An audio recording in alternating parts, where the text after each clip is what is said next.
Omar, question. In your book, it says that if you sell your lease to another dealer, you have to buy the car first. That means I have to write my current bank check. Nope, that's actually our plan A. That's not our plan A for selling our lease. If you have what most people do who are trying to get their lease equity, if you don't know you could sell a lease, if you didn't know you could sell a lease type of one, this is going to be relevant to you. We've sold leases for the last couple of years. You've always been able to sell them, but the last couple of years, it's been, there's a lot of money made. And when banks saw people making a lot of money selling their leases, $5, $7, $10,000, some of them implemented a third-party restriction, and that they limited who you can sell to. So they started letting. So then what you saw was a lot of people started buying their leases and reselling them. I don't like when you buy your lease and resell it, because you're going to pay taxes on the purchase and you're going to pay fees on the purchase, and then that's coming out of your profit. So I don't teach that. In the book, Omar, continue reading or just read that section over. There's a lot of money involved in that section. When we have a third-party restriction, we're getting bids from a local dealer. We're talking to used car dealers. I have a script in there of what to say. We're selling our car to a local used car dealer. And if there's more money to be made buying and reselling, then you can do that. But oftentimes, because dealers most times don't need to pay the taxes, the dealer payoff is lower usually than the customer payoff, which means you can sell direct to a dealer and put more money in your pocket, but you must get bids. And that's what I teach. So just read that section carefully, Omar. All right, come on in. Everybody hit the share button who is into sharing. If you're into sharing, if you share great information, if you're into financial literacy, if you believe that people should be able to, have the information to make the best decisions for themselves, then hit that share button. I appreciate all the sharers. I cannot do this. We can't do this mission without the sharers. Thank y'all. All right, let's go. I see Instagram. Let's go. Want to trade my car, which I still owe money on, and I want to lease now. That's going to be very common. Many of you are going to find out as you find out you will, unfortunately, many of you were just programmed never to lease. You were programmed that leasing was bad. And when you find out the math and how much that's cost you, the first thing you're going to want to do is get out of your finance and go into a lease. So you need to call your bank. In my book, I call this the equity assessment. This is step 2. After you decide, now you've already done step 1, which is great. Step 1 is deciding, should I buy or lease? Asking yourself the most important question: how many years am I keeping this car? To decide, are we going to go for our long-term purchase where we can avoid the depreciation in the long term, or are we going to go for a short-term lease to avoid the depreciation hit? Once you answer that question, that's step 1. Now we move on to step 2, which is our equity assessment. That's when we have to look at the current car we have, and we have to find out what our position is in it. Are we in a negative position? Are we in a positive equity position? So you're going to call your bank, find out what your payoff is, get your payoff. Don't look at your residual value on your contract. Don't look at, whatever your statement is. If you're going, you can do this with a finance, you can do this with a lease. The equity assessment process starts the same way. You call, you get a payoff, you find out what you owe, and then you're going to go to the online bidding, to the online car buyers, and you're going to get offers so that you can find out relative to what you owe, how much is the market value of your vehicle. And the market value is based on how much someone's willing to pay you for the car. It's not based on what an algorithm site says. It's based on, I got 6, 7, 8 cash offers, which is when you follow this process, that's what you're going to get. And you take the highest one, and then you look at what you owe. And if the highest offer is greater than your payoff, that's called equity. If the highest offer is lower than your payoff, that's negative equity. In which case you have to go with a different plan with negative equity. And some of you are going to have negative equity. You're still going to want to transfer that to a lease. But you need to know how much negative equity you have. So you must complete the equity assessment first, then we move on. Pete, how much normally is a good amount to put down? So when we look at putting money down, it's all payment management.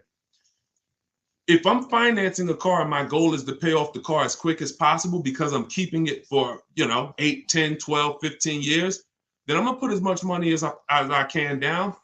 But it goes back to what we talked about in the last segment. If y'all were here in the last segment, you remember we talked about what you're doing with your money. So let's say a person is using them, you got your money invested, you're getting returns on your money, 8, 10, 12%.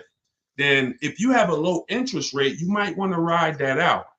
So there's 3 ways to go. You're either going to say, all right, I'm not really interested in getting investing my money. I'm not getting a lot on my money. Most of my money is either in the bank or in savings, and that's what I do. In which case you might say, I want to pay off this car as quick as possible, and then I want to just have no car payment. So I'll put more money down in that scenario. In a second scenario, you're investing your money and you're say, okay, I'm going to leverage, I'm going to use the bank's money at a very low interest rate if it's available, 2-3%, 0%, 0.99%. I'm going to use this money, let my money make more money for me, and then I'm going to put as little as possible down. And then the third case is when you say, okay, well, the third case is probably going to cash or a lease scenario, but that's how you would compare it. It depends on your personal choices, what you're doing with your money, and if you're not into investing and making a lot of money on your money, then you probably want to get that car paid off as quick as possible. In which case, put as much as you could afford to put down so that the loan's out of the way as soon as possible. But it's all personal. All right. I see from IG. Is it a way to get a lease without a down payment? Look, are you kidding me? And that's not an insult to your question. That's just, this is all we do. I know you might have looked at these questions and you said, you might have looked at these lease deals online and you see all of these deals that say, hey, put 3,000 down or the $32.99 do it lease signing. Listen, the lease is custom. You choose the mileage. You choose the structure. So the way we shop, this is all in my book and this is all in my free videos. So as you go through all my free videos, y'all gonna hear all of these things match. Whether you on these lives with me, whether you watching my videos, could we keep hitting the likes on TikTok? Let's shoot the likes up even more. Appreciate y'all. Whether you're looking at the free videos, whether you're on a live or whether you're in the book, you're gonna see they're all the same. So when the way we shop for a lease is we are picking our car and we're going to get our offers with only first month payment out of pocket, 12,000 miles per year. If anyone tells you they can't do that, they're lying to you. Straight up, they are lying to you. And that's why we never put our faith in one dealer. In my book, I have something called the 25-to-5 strategy, where we're connecting with 25 local dealers online in 20 minutes. I know it sounds crazy, but when you got a computer and you know where to go and what to say, and you're using copy and paste messages, you're just letting them know. I'm gonna let 25 dealers know in 20 minutes what I'm looking for, because out of that 25 dealers, maybe 10, 12 are gonna have a car that I'm interested in, depending on the car, maybe 10, 12. And then out of that, I'm looking to get 5 to 7 offers. So it's 25-to-5, 25 connections, 5 offers. And until you start doing this, until you start looking at 5 offers, y'all, you're not going to see how overpriced some dealers are. When you start looking at 5 offers, you're going to see how overpriced some dealers are. And because about 80% from what we see, and I've worked with hundreds and hundreds of people around the country, over 1,600 people now in my private group, there is 80% of dealers are going to take a shot at you to the tune of thousands and thousands, but 20% of dealers are going to be the best. They're going to be honest. They're going to make shopping from home easy. They're going to try to beat their competition. And that's the people that we end up purchasing from or leasing from. Is it better to lease or buy when using for a business? It depends on the type of business. The only business that I say it's not better to lease. See, leasing is for people who are not keeping their cars 8 years. Very simple. It's called the 8-year rule. And when you see that what it's about is avoiding the depreciation hit. When you're buying a car, your biggest expense by far is depreciation. If you buy a car today for $30,000, brand new car, what's that car worth in 5 years, y'all? Throw some numbers out there. If you buy a car today, $30,000, brand new car, what's that car going to be worth in 5 years? Throw some numbers out there. Thanks, Ed. I see you, man. Appreciate you. Look, let me see. Let's see what people come in at. Hold on. Hold the question, Dolan. Now I got my man Dolan working in the background so we can see everybody's question. But hold on. Let's go deep on this. It's not going to be worth 17. If you could buy a car for 30,000 and then it's worth 17 in 5 years, that's not going to happen. So let's just and 22. See. All right. This is a deeper problem. Let me hit on this, y'all. Let me hit on this. This is a big problem, all right? Some of you let the last 3 years fool you. And this happened to car dealers too. There are still car dealers out there that think this is pandemic, and they're trying their best to hold on to what was. I used to, during the pandemic, some car salesman says, man, somebody will walk in, I tell them they got to pay $8,000 over sticker, and I got it. I could get them to pay that. They're still trying to hold on to that. They don't realize that over a year ago, their competition started adjusting and started really doing, well, their competition was doing deals from the get-go. So that's them. But let me talk to you. If you bought a car in 2018, 17, 16, 19, 20, early 2020, you could have sold that car and actually either made money. In fact, most people made money. That's gone. Don't let that get you thinking that that you can buy a car and flip a car or break even on a car. That was a once in a lifetime opportunity based on limited inventory, based on a global pandemic, based on a microchip shortage, based on an industry that usually puts 60 million cars a year through the transaction. They didn't have it, and so everything went up $7,000 to $15,000. Everything. Some of you cashed out. If you cashed out during that time, those last 3 years, 2020, 2021, 2022, if you cashed out, you sold something and you made a bunch of money, type a $sign. Just type $sign so we can actually see. Because some of you, I was talking to you back then and you cashed out through my advice, and some of you, you just found out on your own, or you found out through somewhere else and you ended up cashing out and making a bunch of money. If that's you, put $signs. But that is over. The times we had people buying cars in 2019, overpaying for them, or buying cars and coming back and flipping them and making money on them. You try that now, you're going to lose your shirt. It's over. So I'm here to tell you that the normal depreciation on a car is a 20% loss the first year. 20% loss the first year. So if you pay 30 grand for a car, that car is worth 80% of 30 grand after a year with normal driving. If you're a high mileage driver, it's worth even less than that. If you're a low mileage driver, very low, it's worth a little more than that. But that's standard, 20% going. Second year, you're going to lose probably another 15%. Third year, you're probably going to lose about 12.5%. Probably lose another 12.5% the next year. Then you'll lose 10%. And that's the depreciation curve. That's where we are. So when I asked y'all 3-4 minutes ago, if we bought a $30,000 car, what it would be worth today, the answer is what it would be worth after 5 years. The answer is probably going to be about 12 grand. The answer is probably going to be about 12 grand. And we've gotten so far, I had to go deep on that subject, so I kind of forgot what the original question was and how we got on it. But the name of the game is avoiding depreciation. That was how we got on it. So if you don't know, that's your biggest expense. Your biggest expense is not maintenance. It's depreciation. You're losing thousands and thousands of dollars in depreciation. So when you're deciding, should I lease or purchase? When I tell you the answer is 8 years, if you're not keeping your next car 8 years, you should be leasing it, because if you get a great lease deal, you can't get a regular lease deal. You must get a great lease deal that comes through multiple offers. Then you're going to avoid those big depreciation losses that these owners are taking.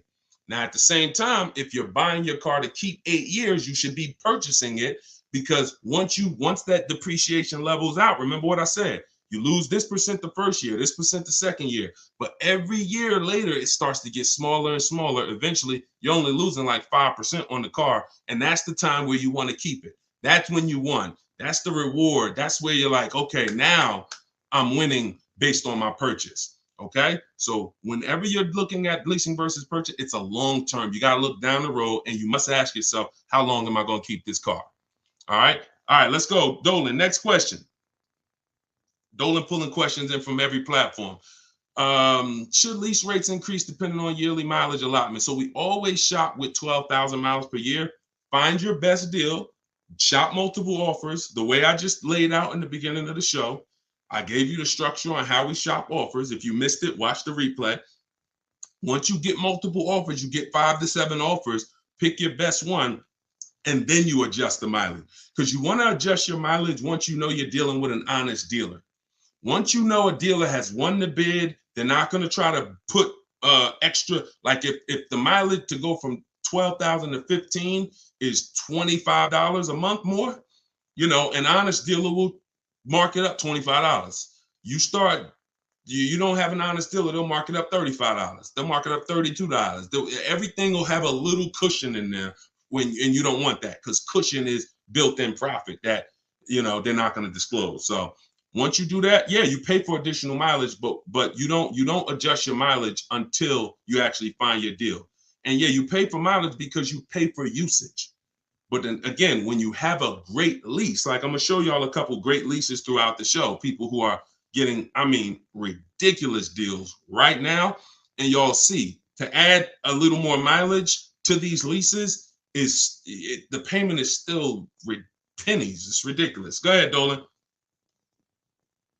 But you got to shop first and then you adjust. All right, YouTube, looking to buy 4Runner, but they have a $1,500 BS protection package. Okay, they is one dealer. It's not Toyota. Toyota's 4Runner. This gentleman shopping for a Toyota 4Runner, y'all. The dealer that you went to has a $1,500 BS fee. That's why we don't shop and put our faith in one dealer. You know how many 4Runners there are the way you saw them?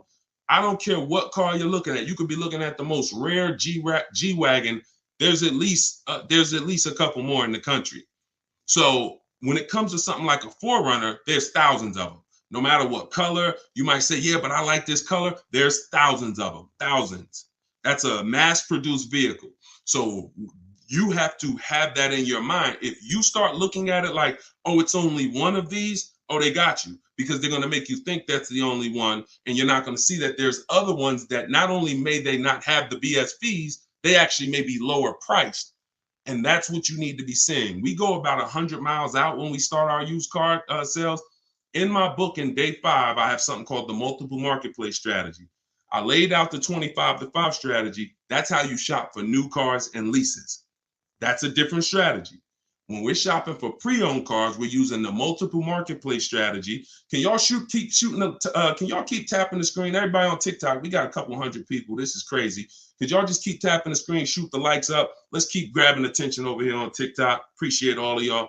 But when you're shopping for a pre-owned car, we're using the multiple marketplace strategy, where we're looking at every website that has used cars. Some of you may think Car Gurus is the same as cars.com, the same as Auto Trader. They're not. These companies have different contracts, different dealerships, different places that they advertise inventory for. And not only are you shopping those marketplaces, you're shopping the Carvanas, you're shopping the CarMaxes, because occasionally, sometimes they'll have the best price on a particular vehicle. You never know what they're going to do. So if you're not shopping them and looking at all the used car inventory, you are going to miss the lowest price in the market. But once that happens, you'll find a car, and you always verify fees before you leave your house. You never get to a dealership and have fees pop up on you that you didn't know about. That means you didn't give a call and find out the bogus fees beforehand, in which case you let somebody waste your time. So you can't negotiate. That's why I got a video. Some of you may have seen it. We don't negotiate with fake fees. We don't do it. We don't do it. It's a losing battle. All right, go ahead, Dolan. Let's keep it rolling. I'm trying to get through as many as we can today. I want to go through as many questions as fast as possible. How do I know how much equity I have on my lease? It's a very common question, y'all. I mean, we're kind of getting a similar question asked in a different way. Call your bank, find out what you owe, what your payoff is. Go to the marketplaces that I mentioned earlier to get offers. CarMax, Vroom, Vroom's out of business, sorry. CarMax, Driveway, Carvana, Kelly's Blue Book Instant Cash Offer, AutoNation, and Car Gurus, Sell My Car. That'll get you about 6 offers. Now, whenever you're using those websites, you'll get to a part where it says, is the vehicle owned, leased, or financed? Just put owned, because their websites have something built in where they say they can't buy leases, because they out of all the leasing companies, some have third-party restrictions and some don't. But their websites are not set up to see who has third-party restrictions. They just kind of blocked it, because I'm sure they had thousands and thousands of people, when everybody was making all of this money, calling them saying, "Oh, I want to sell my car to you." And then they looked at the contract and said, "Oh, we can't buy it." So they basically just put a block on their website. But if you don't have a third-party restriction, and there are several leasing companies still that don't have a third-party restriction, meaning you can sell to anyone. But if you do have a third-party restriction, we take those offers that we got from those online car buyers, then we call a local car dealership, we call a local brand, and we speak to the used car manager, and we get a couple offers from used car managers, and we sell direct to them. And we avoid any fees. We don't buy and resell. I can't think of one person. You can leave that up, Dolan. I'll get right to it. You can leave that up. I can't think of one person that has learned from me that actually bought their lease and resold it. It's just you're losing thousands of dollars in taxes and fees. It's just not worth doing when you can sell direct to a dealer. Go ahead, Dolan. Next question. Let's keep it rolling. I'm loving this. Thank you. Could everybody tag a friend? Everybody's not going to tag a friend, but if you are somebody who tag, I'm telling you, your friends will be upset if they find out that they went and bought a car a couple months down the road and they end up overpaying for it, which most people are, and they find me later and you didn't share it, and they like, yo, why didn't you share that guy? Yeah, I've been following Deshone for years. You didn't share his stuff with me. So don't be that. You don't want to have that. It's an awkward conversation. You might as well just tag a friend, think about somebody who you love, and share this wisdom with them. Let's get everybody saving money. All right, we can't find a lease for less than $500 a month. Every time we turn a car in, they increase the lease amount. We love Jeep, but we are now trying to, but they're calling us, telling us the interest rate is high. We have 12,000 miles left. So, I mean, if you can't get a Jeep, so this was somebody that got a Jeep in our private group. Let's see.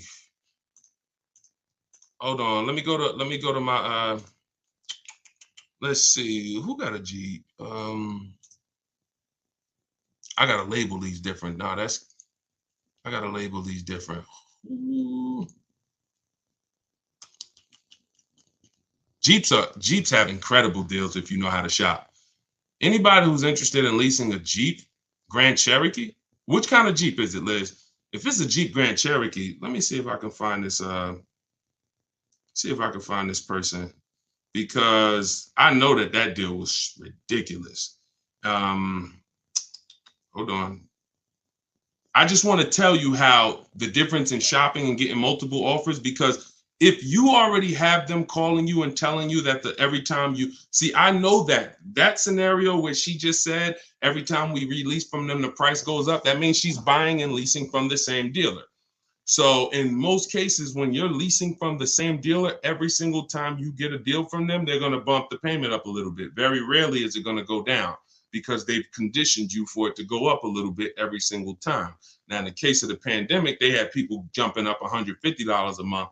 But when it comes to Jeep, hold on. What kind of Jeep? Is it a Grand Cherokee or a Wrangler? I know I have somebody in my group that just got a Jeep for it. They saved like $7,000. And that was on a limited. That was on like a $59,000 Jeep. Oh, that's right. I text my friend the deal because she was shopping for a Jeep, and I text her the deal. So let me actually see. Here we go. All right, here we go. That's right. Okay. She got a $45,000 Jeep Grand Cherokee. If y'all can't see this, this is Raphael. She got a $45,000. Now, I don't know how you're equipping your Jeep, but hers is $45,925. She's paying $549 a month, and that's all the money she gave them. She put $540, she gave them $549, and she drove off. So if you are somebody who says, all right, that deal is ridiculous, I'm gonna put down $1,500 more, drop my payment to like probably about $1,500 more out of pocket, will drop that payment to probably $498. And or you might say, Deshone, I don't even need the limited. I see she got the blacked out one. I don't need all of that. I'll take one that's a little less than that. But this was last month. So, I mean, you must shop offers on these cars. You must shop multiple offers. You must get at least 5 quotes from 5 unrelated dealers, because one thing that will surprise you is Raphael had offers for $600, $700. I remember I helped the lady Christina. She was in our group a year ago, and her best offer, she got like a $52,000 Jeep, white with the black top. and it was like $606 a month. But her highest offer she got from a dealer was like $1,100. So she had some for $1,100. She had some for like $899 or something, and then her best one was $606. So oftentimes, what you think is overpriced is just that one dealer you're dealing with that's trying to take a shot at you. That's why multiple offers from home is the way to go. This is what's in my book. This is what I teach in my videos. If you guys want to have it right in one spot with all my scripts, everything, I don't even want you talking. I really want you typing, because when you talk, you can say something wrong. If you type, you can't mess up. Thank you so much. Appreciate that. If you type, you can't mess up. So 75% off. I just put the book out. It's called Car Shopping for People That Hate Car Shopping. If you hate car shopping, type hate. Type I hate it. All right. And we're already rated 5 stars on Goodreads. And I want y'all to have everything I teach in one spot. That way you don't have to go through all my videos trying to see which one's for me and which one's for leasing and which one's for selling my lease. And oh, this one's for a used car. I don't need that. That's you can do that. You can certainly do that. The information's there. But if you want it all in one spot, get your book for 75% off in my TikTok bio, or go to my Instagram bio, click that link, and then click the button that says 75% off, or go to deshonsbook.com. All right, go ahead. Go ahead. Yep, you good, Dolan. I want to buy a certified pre-owned car. I want a safe, reliable car. What do you recommend? I'm thinking Subaru. Okay, so when we're trying to find what car we want, get an idea of it, and then we do a research. We do our check. We check to see reliability. There's 3 terms that you got to be familiar with. 2 are going to apply to you if you're a short-term person, which means you're leasing, you're not keeping your cars 8 years, and 2 are going to be important to you if you're a purchaser, if you're buying a car to keep 8, 9, 10 years. If you're leasing, the 2 important terms are initial quality. Initial quality is, what does the data say about this car its first 90 days? The first 90 days the car was in production. Now, the way we do an initial quality check, this we do right before we go and get offers on a car, because we never get offers on a car until we find out if it's a good car. You don't want to be getting offers and then you get a great deal. Now you decide to check to see if it's a good car and you're like, oh, it has electrical problem. No. So this is one of the last steps we do. We do this in step 4 of my process. It's a 7-step process. Step 4 is shopping, not buying. That's our research. That's our test drives. That's our making sure the car is good. So you type in the name of the car, the year, always put the year, 2024 Subaru Impreza, initial quality. Type that into Google and you look at the first page. If there's any red flags, you'll see it. Skim those first couple articles. It shouldn't take you more than 3 minutes. You'll see, oh, click on this. Reliability score is a 70 out of 100. I might pass on that. Initial quality, rather, is a 7 out of 100. We don't want to see anything that gives us concern. Now, once it passes initial quality, now you type in 2024 Subaru Impreza reliability. So initial quality is your first 3 months of the vehicle's lifespan from the time it's new. Reliability is the first 3 years. So if that car is in the shop every couple months or once a year, or for the same issue, if it's having a misfire in the engine, you'll see it in the reliability ratings. For somebody like you, Tina, you want to look at both the reliability, and then you want to type in 2024, whatever year you're buying, 2021 Subaru Impreza longevity. And you want to do the same thing. You'll see if the transmission's known to go, it'll tell you right up top. These cars are known to last 150 to 200,000 miles, 200,000 to 300,000 miles. These cars, many owners report transmission issues around 80,000 miles. That quick 5-minute check will avoid thousands and thousands of dollars in bills and headaches. Thank you, Blood. Said you looking younger. I appreciate it. So that's how you do. But also, don't think you got to buy it. You can keep that up, Dolan. All right, we're pulling questions from everywhere. Instagram, TikTok. So make sure y'all are typing your questions. We're on 4 platforms. And I got my man Dolan pulling the questions in. Don't think that a certified pre-owned car is better than a non-certified car with a good history. A good history, non-certified, is actually could be better than a car that's certified without the history. See, I'd rather a non-certified car with a great title, which means it's not a salvage title, it's not a rental, it's not a, funny title. Great service records, which means I can see that the previous owner or owners regularly took care of the car. That's the biggest indicator that car was taken care of, is service records. And then a good accident report. I take that over over a certified car. When I pull the Carfax, I don't see many service records. So don't think because you're getting a certified car, if you don't do your due diligence, you could still lose. You want to look for those three things: title, service records, accident history. That's the biggest indicators. It's no guarantees, but those are the indicators. All right, go ahead, Dolan. Next question. Can you explain the worksheet on the multiple marketplace strategy? I signed up for the 5 sites, but confused when there are multiple cars on each site. If I pick high and low on each site, the sheet will have like 50 cars. Correct. I'm looking to actually narrow down. First thing we do. So this is somebody who obviously has my book, and she's asking about this strategy. So look, when we're looking at used cars, we're on every marketplace. So I want you to think about like Amazon.com, Walmart.com.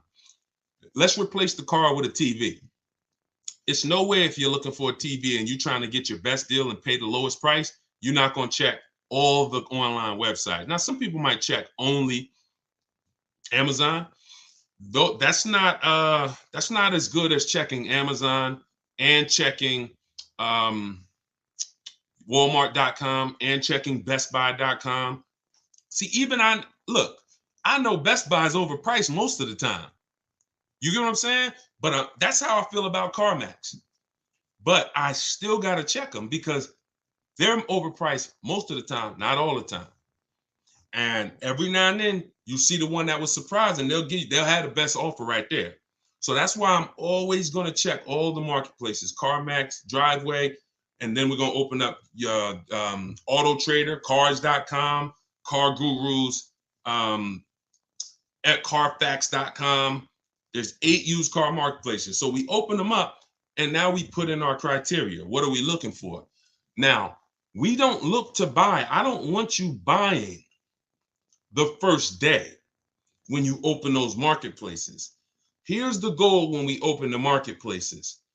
Who remembers what I said about market value? If you were on the last broadcast, or if you heard me talk about it, what are we interested in when it comes to market value?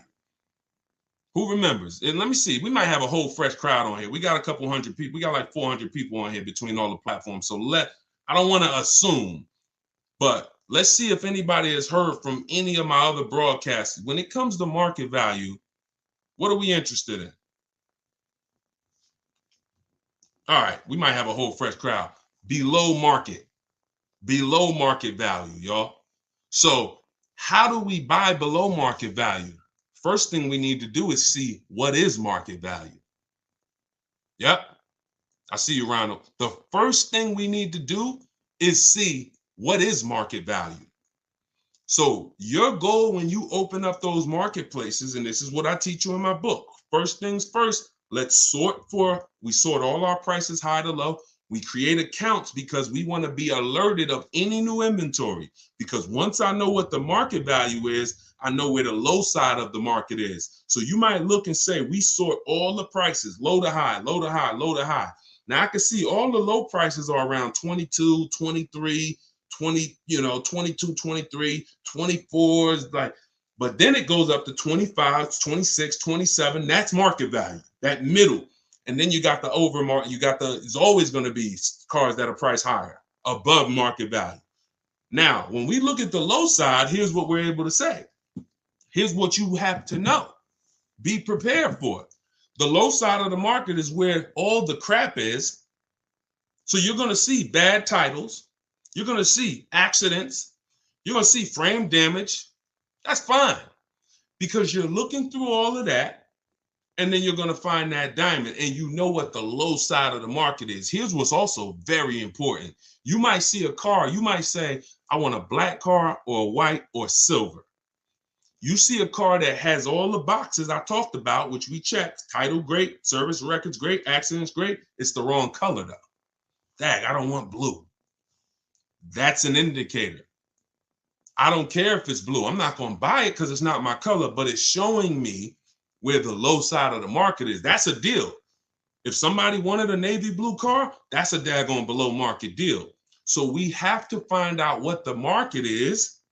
Then we find out where the low side of the market is. And then we have on alert so that every car that pops up, it comes to our email immediately. As soon as they list it, boom, we get the email and we know the low side of the market. So when we look at that car and we're like, oh, wait, this is $22,000 and it's my color. All right, you open it. Ah, shoot, 2 accidents. No problem. Now you get another one a couple days later. Oh, shoot. All right, black. Oh, $22,500. Good price. You open that thing. Wait, service records look great. Oh, accidents look great. Now we go to verify if there are any bogus fees. We do one more step. We pull the window sticker because I want to know what's in that car. I want to know what the original equipment, what is the actual original price. Once I find that out, I got to get there and get that car. So that's how you do it. You have to. It's a narrowing down. You're looking at all this inventory. I'm going to narrow it down to the best, and then I'm going to snag my deal. And you're at home. You're not in these dealers where you're at home. Okay, and that's all in the book. All right, let's go. Oh, how do I get your book? It's in my TikTok bio. Welcome to all the new people that jumped on the broadcast. It's in my TikTok bio. It's in my Instagram bio. Click the picture of me, and then you'll see a website there. And then there, click the button. You won't leave the broadcast. So some people are like, Deshone, I don't want to get the book yet. I don't want to miss the broadcast. Well, the book is only on sale, 75% off for 30 minutes. So click the link. You won't leave. You'll still be able to hear everything we're talking about. You can come back and keep asking questions, but don't miss the 75% off. Click that website. Or if you're on Facebook or Instagram, you can go to deshonsbook.com, or you can scan the QR code if you're watching on TV. Go ahead, Dolan. Oh, matter of fact, let me go to TikTok because Dolan, you're not on TikTok. Can you come with me to buy a car? Not necessary, Danielle. Thank you. I appreciate it, though. Listen, that's the old way. So you think that we're somehow going back and forth with dealers and hey, I kind of need somebody. That's like when I was selling cars and people thought bringing their uncle in was going to help them. No, we don't shop like that. So you don't need any. The reason why, listen, I'm going to share the reason why you see people like this I just showed you, Raphael. How she get that deal? She's from home. See, you put yourself in a vulnerable position where you go in. Some of you, I mean, be honest. If you ever felt like, you were being taken advantage of, or you were getting talked down to at a dealership, type of one. If you feel like, I'm outmatched, or if you're not a good negotiator, how about that? Who on here is not a good negotiator? Type of one in the chat. All of these things I want you to know. That's why the old way has worked for dealers. I was there for 14 years. It's all about psychology and negotiation and confrontation and being comfortable with confrontation, which most car salespeople are. Most people, unless you're like in that business, you're not. So you want to get it over with as quick as possible. Someone who's fighting for their money doesn't mind being uncomfortable with you for an hour or 2 hours or a couple days or weeks. So you have to now take away that power, put yourself in a different position where you're in control, and that's in your house. That's why you don't need me. You need if you use what I teach. If you do it your old way, then yeah, you need somebody, and you're still not going to get your best offer because your best offer comes from shopping multiple dealers. But once you start shopping multiple dealers, you'll see they'll be jumping through hoops, and you'll feel like, dang, I got the power now. That's the name of the game. Go ahead. I'm going to do another one from TikTok because I know Dolan, you're not pulling. We'll get back to IG. We got all questions coming from everywhere. I just don't want to leave TikTok out. Would you recommend buying a car outright, cash, no note? Yeah, we talked about that in the last hour. If you're not invested, if you're not investing your money and the bank's money, if the bank, look, It depends on if you're investing your money. If you're and you're making money on your money, those people don't usually put their cash in cars. They want to keep their money making money. But if you're not really investing, then you probably want to just pay cash, get the transaction out the way. And if you're investing your money and you can use the bank's money at a low interest, you have to always check if the car you're shopping for has a low interest rate on it, y'all. Some of these cars have 0%, 0.99%. This is like a finance rebate. It's like the bank saying, here, use our money for free, and we will let, like, you cannot compete. It's no point in going to your credit union. No one can beat it. 0.99%, 1.99. When you can use the bank's money that cheap, you can keep your money making money, and you can keep your money in your bank account. A lot of times in this economy, people want to have their money available. So it's all personal though. If you notice, unless we're talking about leasing or buying, I'm not really going to say something you did was wrong, because it's a case-by-case basis. I'm more about, let me show you the options based on different people, and you pick who you are and you do that. The only thing that I'll tell somebody in a lot of cases they're wrong, almost all, is the leasing versus buying scenario all day. All right, go ahead, Dolan. Next question. Bring it in from either Instagram, TikTok, somewhere. Tina, I want to buy a car and pay it in full, but don't want them to take advantage of me because if it is. Okay, that's kind of a similar question, Tina. We've been talking about that like the whole broadcast. So,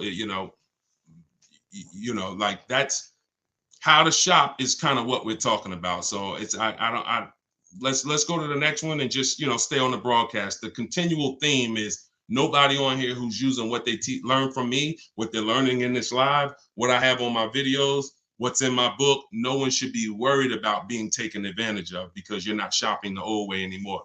Alejandro, I have equity in my current lease. If I want to purchase the vehicle, could the dealer subtract that equity from the purchase price on the lease contract if I decide to buy it? No. How do you know you have equity? Your equity is based on someone offering to buy the vehicle from you. So listen, equity is based on offers, nothing else. Kelly's Blue Book telling you your car is worth 20 grand is not an offer. Kelly's Blue Book instant cash offer, where they actually have a local dealer or a couple local dealers who will make you an offer, cash, come pick up, hey, bring your car in, we'll give you a check. That's how you assess equity. We do this in step 2. Once we decide whether we're leasing versus buying, which is the foundation of our car deal, you can't get a great deal if you purchased, but you should have leased. Can't get a great deal. It's over. You're on the wrong foundation. You can't get a great deal if you leased and you should have purchased, because the long-term wins you would have gotten, you now lose. Once you move past that, your next step is equity assessment. Look at my current car. Now some of you, Deshone, I don't have a current car, then you skip it. But if you have a current car, a lease, or a car you own, or a car you're paying for, you're financing, equity assessment, which means I'm going to call my bank and I'm going to find out what my payoff is. Then I'm going to go to the actual online buyers and get offers. And then I'm going to see, are my offers, is my highest offer higher than my payoff? That's equity.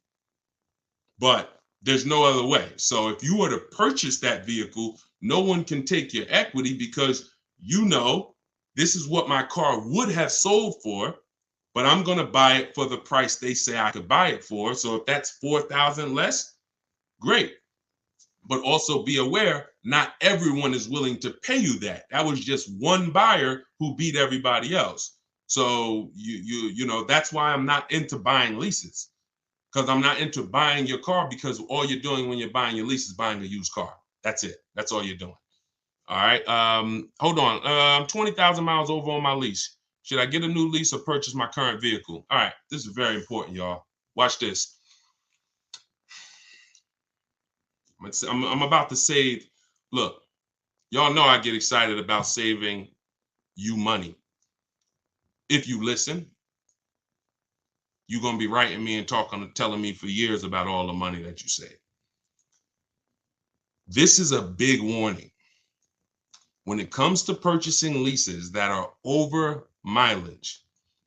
Some of you, in an effort to avoid a $2,500 mileage penalty, that was your fault. Okay, I'm not going to beat you up, but you drove the mileage. You contracted for this mileage, you drove more. That could happen through negligence, or it could happen through a real lifestyle change. I used to work 10 minutes from home. Now I work 40 minutes from home. It happens. And it doesn't matter. We're going to pay for what we use. It's okay, especially if you got a great lease deal. I'll pay for what I use. But here's the math about this. Going over your lease mileage is never a reason to buy your vehicle. Here's why. From the day you lease a vehicle, they tell you your lease, you could buy it. The purchase value, the residual value at the end is, let's say, $18,000. Let's just say that. Most times throughout history, the car wasn't worth that. When you finished with that lease, the car wasn't worth that. Deshone, what do you mean the car wasn't worth that? A comparable used car, similar, same year, similar mileage, you could have found for less. That was throughout history. So we never purchase leases without finding out, is the purchase price that they're even offering me, if I had the right mileage, we ain't talking about going over yet. If I had the right mileage, was that a good price? Many times it was not. Now, when you go over the mileage by 20,000 miles, does the purchase price change? Do they give you a new purchase price because you went 20,000 miles over? Do they say, hey, you know what? It was 18, but because you put all those miles on it, it ain't worth 18 no more. You don't care. We'll give it to you for 15. They don't do that, which means you are actually overpaying, because you're paying the same price that they said you should. If your car had 36,000 miles, you could buy it for 18. Your car got 56,000 miles and you're about to go pay 18. That's why going over mileage is never a reason to buy your lease. It's even more reason not to. It makes the car even more not worth what that buyout price is. So the best thing for you to do is to assess the penalty. First thing to do is see, you're going to compare three things. Can I sell this car? Using the equity assessment, we talked about that. Either watch the replay, get my book at 75% off in my Instagram bio, go to step 2, which is the equity assessment, get my book in the TikTok bio, click the link and get it for 75% off. It's normally $97. You could be reading it in a matter of minutes. And then what you do is you go to day 2 and you do the equity assessment and you see, all right, how much could I sell this for? If I'm going to lose, now I got to see what's the smallest loss I could take. Now, you might be able to sell it to a buyer. Let's say CarMax wants to buy it, they win the bid, and you might only have to come up with $1,000. I'm just making a number up. Sell it to them, pay the difference. It's better than a mileage penalty. It's better than the penalty you're going to hit. Now, second scenario is you actually see, if I was to replace the car now, what's the mileage penalty and the payment penalty? Because what most people don't understand is you have payments remaining. And some of them, so it's so many lies that's been told. I feel bad for y'all, because you don't know from which angle is what. Because somebody you might say, oh, well, I went in with, I had 3 payments left. I had 6 payments left and the dealership took care of them. No, they didn't. No, they didn't. In 99% of the cases, those 6 payments you had got rolled over to the next car deal. So those payments didn't disappear. So what you're going to do is you're going to compare. If I sell the car to the highest bidder, what's my penalty? Or maybe I went over on my Jeep mileage. This was back when the market was real high. I was over about 6,000 miles and I still sold my Jeep for $8,900. Again, everything in the world, every car in the United States was worth $7 to 15 grand more. So just because you're over miles don't mean you can't sell that car and close the gap. Second thing you want to compare is, if I get out now, what would the mileage and payment penalty be? Third thing is, if I just drive and go to the end, what would the mileage penalty be without the payments? Because if you got 3 payments left of $500, you got your mileage penalty and you got $500 in pay, $1,500 in payments to account for. So this all is structured. Very important. This is why some people say, Deshone, like, man, I had a girl say, listen, you make things complex. This is a girl that y'all remember, I don't know, some people's on here. She gave a horrible advice about leasing, and we featured her on the show. I don't know if she ended up seeing the video or not, but she wasn't too happy. Naturally, I wasn't attacking her personally. I was just attacking what she was saying about leasing. Her video was incorrect. And she said, you know, you make things a little complex. She's a car saleswoman. She's in the business. And I said, listen, you've been taught, young lady, that this thing is supposed to be this simple. Why do you think people out here and they hate it? It's simple, but you're losing money. See, if you just take it a little more serious, I don't need you to treat it like a house purchase, but it's the second most expensive purchase behind a house. Let's treat it like that, and you'll save the money. But if you're not willing to treat this, every time you purchase a car, you should be treating it like a small house. I'm gonna take this finances seriously. I'm gonna have me a strategy. I want to make sure I keep the most money possible. And when it comes to leasing, you must structure your lease right, or you're not going to enjoy leasing, and you're going to have these penalties that you shouldn't have had unless you had a lifestyle change. All right, go ahead, Dolan. Let's keep the questions rolling. I had a few on TikTok, and what you're going to find is somebody's going to ask the same question you have. So even if I don't ask you, literally some of you are going to be like, oh, that's the same question I had. All right, so is it true if you end your lease early by having the dealer buy out your car because they need inventory, you always lose? No, if somebody buys your car, that's a clean transaction. Just make sure that you know what you're going to walk with. No, you could sell your car a year into the lease. If you do your equity assessment and you see, man, I could get out or I could break even, clean transaction. There's no losing in that. Unless you put a bunch of money down, which is why we tip. If you put $4, $5, $6 grand down on your lease because you wanted to lower that payment to a comfortable zone, then you don't really want to end that lease early. All right. YouTube, do you think there's another shift in the new car market that will bring the price back down to a normal? I'm sorry to tell you, prices is great. Felicia, when it's just they're not good for you. You gotta get your skills up. I'm gonna show you something. I was helping I have a car buying school. Besides my book, I have a video school where I coach people around the country. I started that school because people were out here getting killed in 2021. November 2021, I opened the school, online school. Felicia was our first graduate. Middle of the pandemic, January, she got a BMW X1. She saved $1,950 off the price, a $1,950 discount. And that was the first indicator that I don't believe what the heck going on out there. Now, for those of you who, if you use what I'm teaching you, deals are everywhere. Deals are everywhere. Look at what I'm showing you. You saw Greg. $56,000 vehicle, his lease payment is $527 a month. Look at the date. Look at Taupe. 2023 BMW, $54,000 vehicle, $690 a month. Look at Danielle. Look at the date.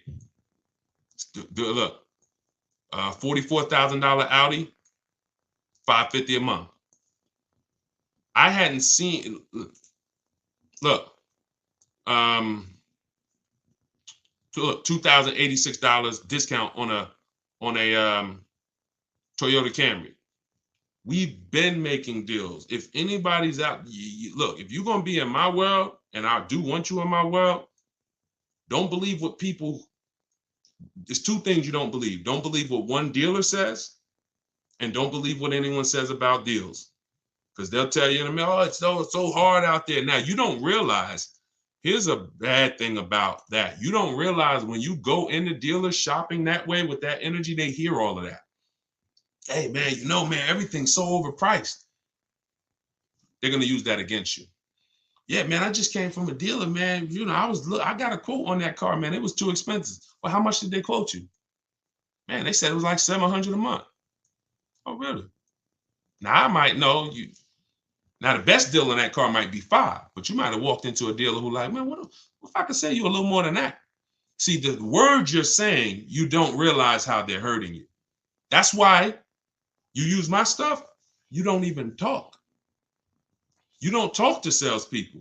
See, I had to set this up in a way it's truly online, because the more you talk, if you like Deshone, I don't even know I'm saying stuff that's hurting me. I know you don't. But that's my job to tell you. I was in the car business for 14 years. The information that you are going in, the energy you're going in saying, oh man, I need a car this week, hurting you. Desperate vibes. Can't say no for long. Maybe you could say no today, but not for long. That's all the stuff you tell. That's what car salespeople are trained for. They're trained to pick up those little words you say that you think are harmless. Man, I've been shopping for a week. All of this stuff is hurting you. And so when you stop talking and just sit at your computer and do the things that I'm telling you to do, you're going to find out deals are everywhere and and you're in control. But if you're going in there thinking you could actually negotiate or say or just get a car deal the old way, everything's going to seem overpriced. So RA Cave, I'm sorry to tell you, deals been out here, man. For those who know how to get deals, they're everywhere. For those who don't know how to get deals, they're nowhere. Go ahead, Dolan. Yeah, I agree. Let's go to TikTok again. Hold on. We're going to keep TikTok. 2024 Edge, looking to trade in for 2024 Explorer. So here's the thing. You're trading in a deep depreciation cycle. You've lost a ton of money in depreciation. You're still in the deepest depreciation cycle, which is that first 1 to 6 years. You're losing 20% the first year, 15%, and then you're looking to trade it in. You should be leasing. So if you're willing to hear more about that, I can't help you do something the wrong way, because you're going to look at me in 3 years and say, yeah, I bought the car. Now I'm looking to trade that in. Dag, Deshone, why it seem like I have so much negative equity? You have negative equity because you're a short-term person. You're not keeping your cars 8 years. You're not outliving the depreciation cycle, but yet you're not getting aggressive leases. So you're paying thousands and thousands of dollars to purchase these cars. You're losing it when you resell them back to the dealership.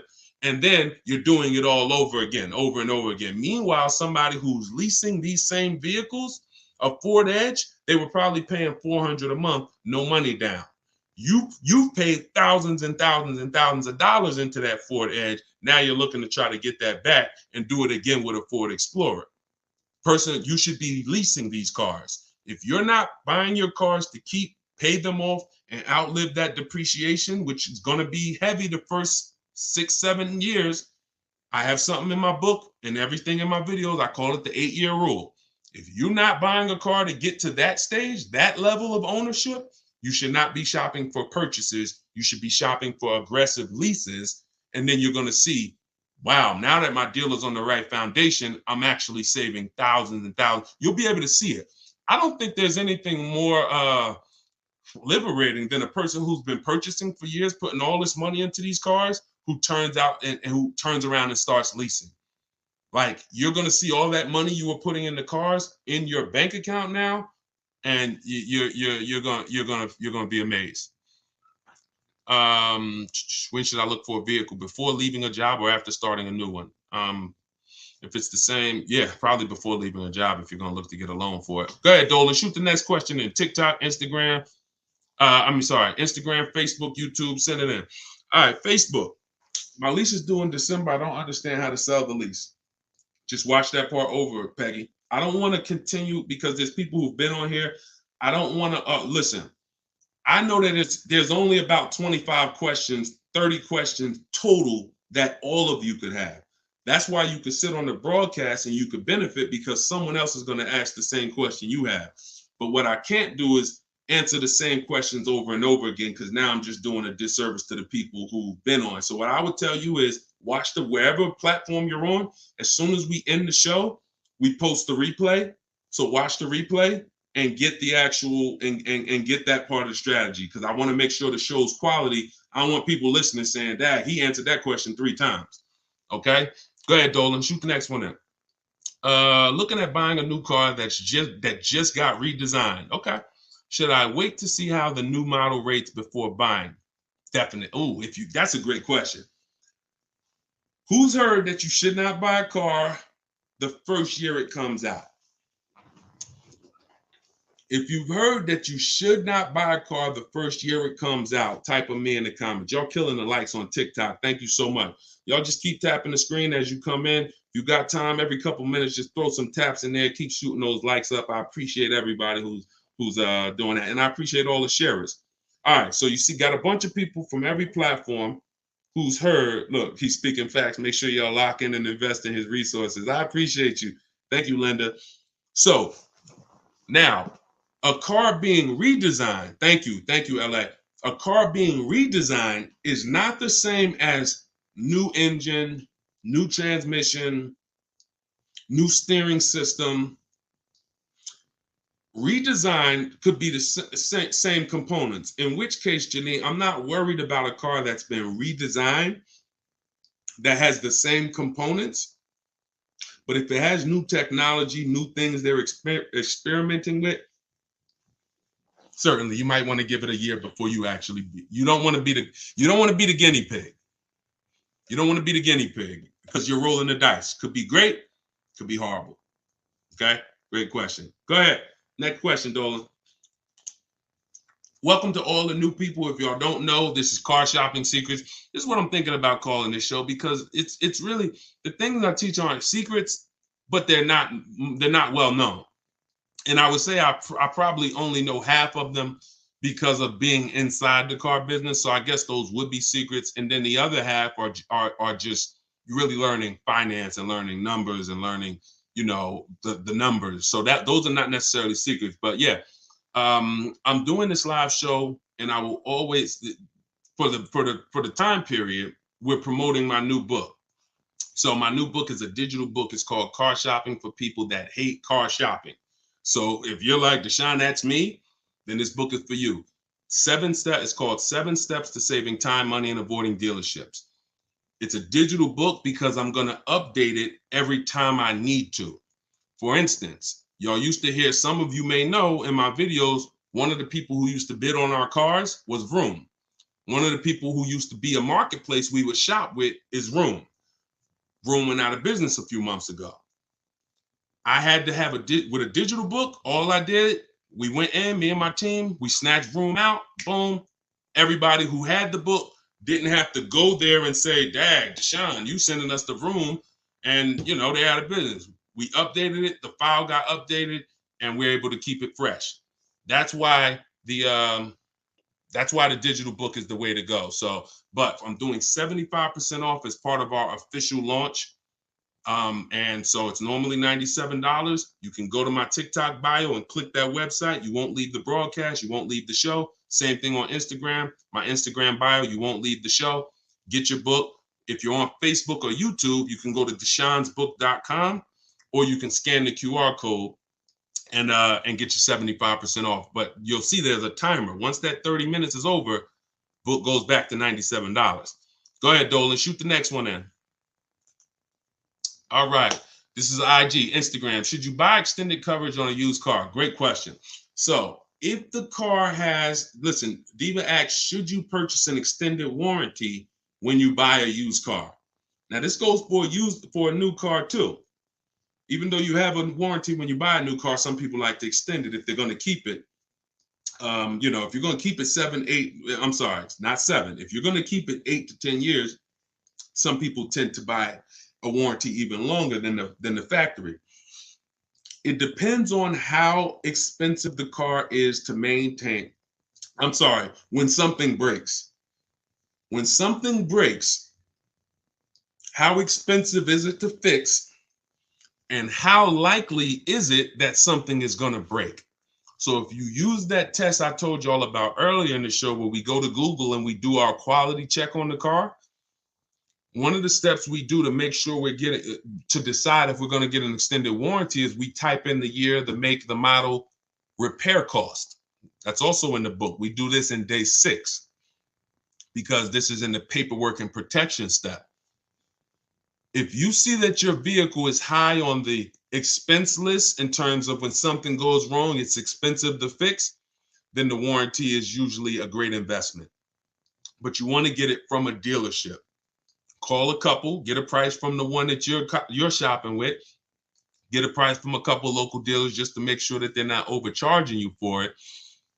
But if you see your car is very low on the repair list of expense and the likelihood of things going wrong, like it's not a car that's known for things to go wrong, and when it does go wrong, it's not expensive, then a warranty is not going to really pay for itself. You go spend $3,000 on a warranty, you're probably not going to get that money back in the claims you put in. So it has everything to do. That's what you do to decide whether a warranty is worth it or not. You must know if this is a Mercedes Benz and when something breaks, it's $2,000 or it's $1,000 minimum, then yeah, I'm going to get that extended warranty from a dealership, not from any of these side companies that go out of business every year.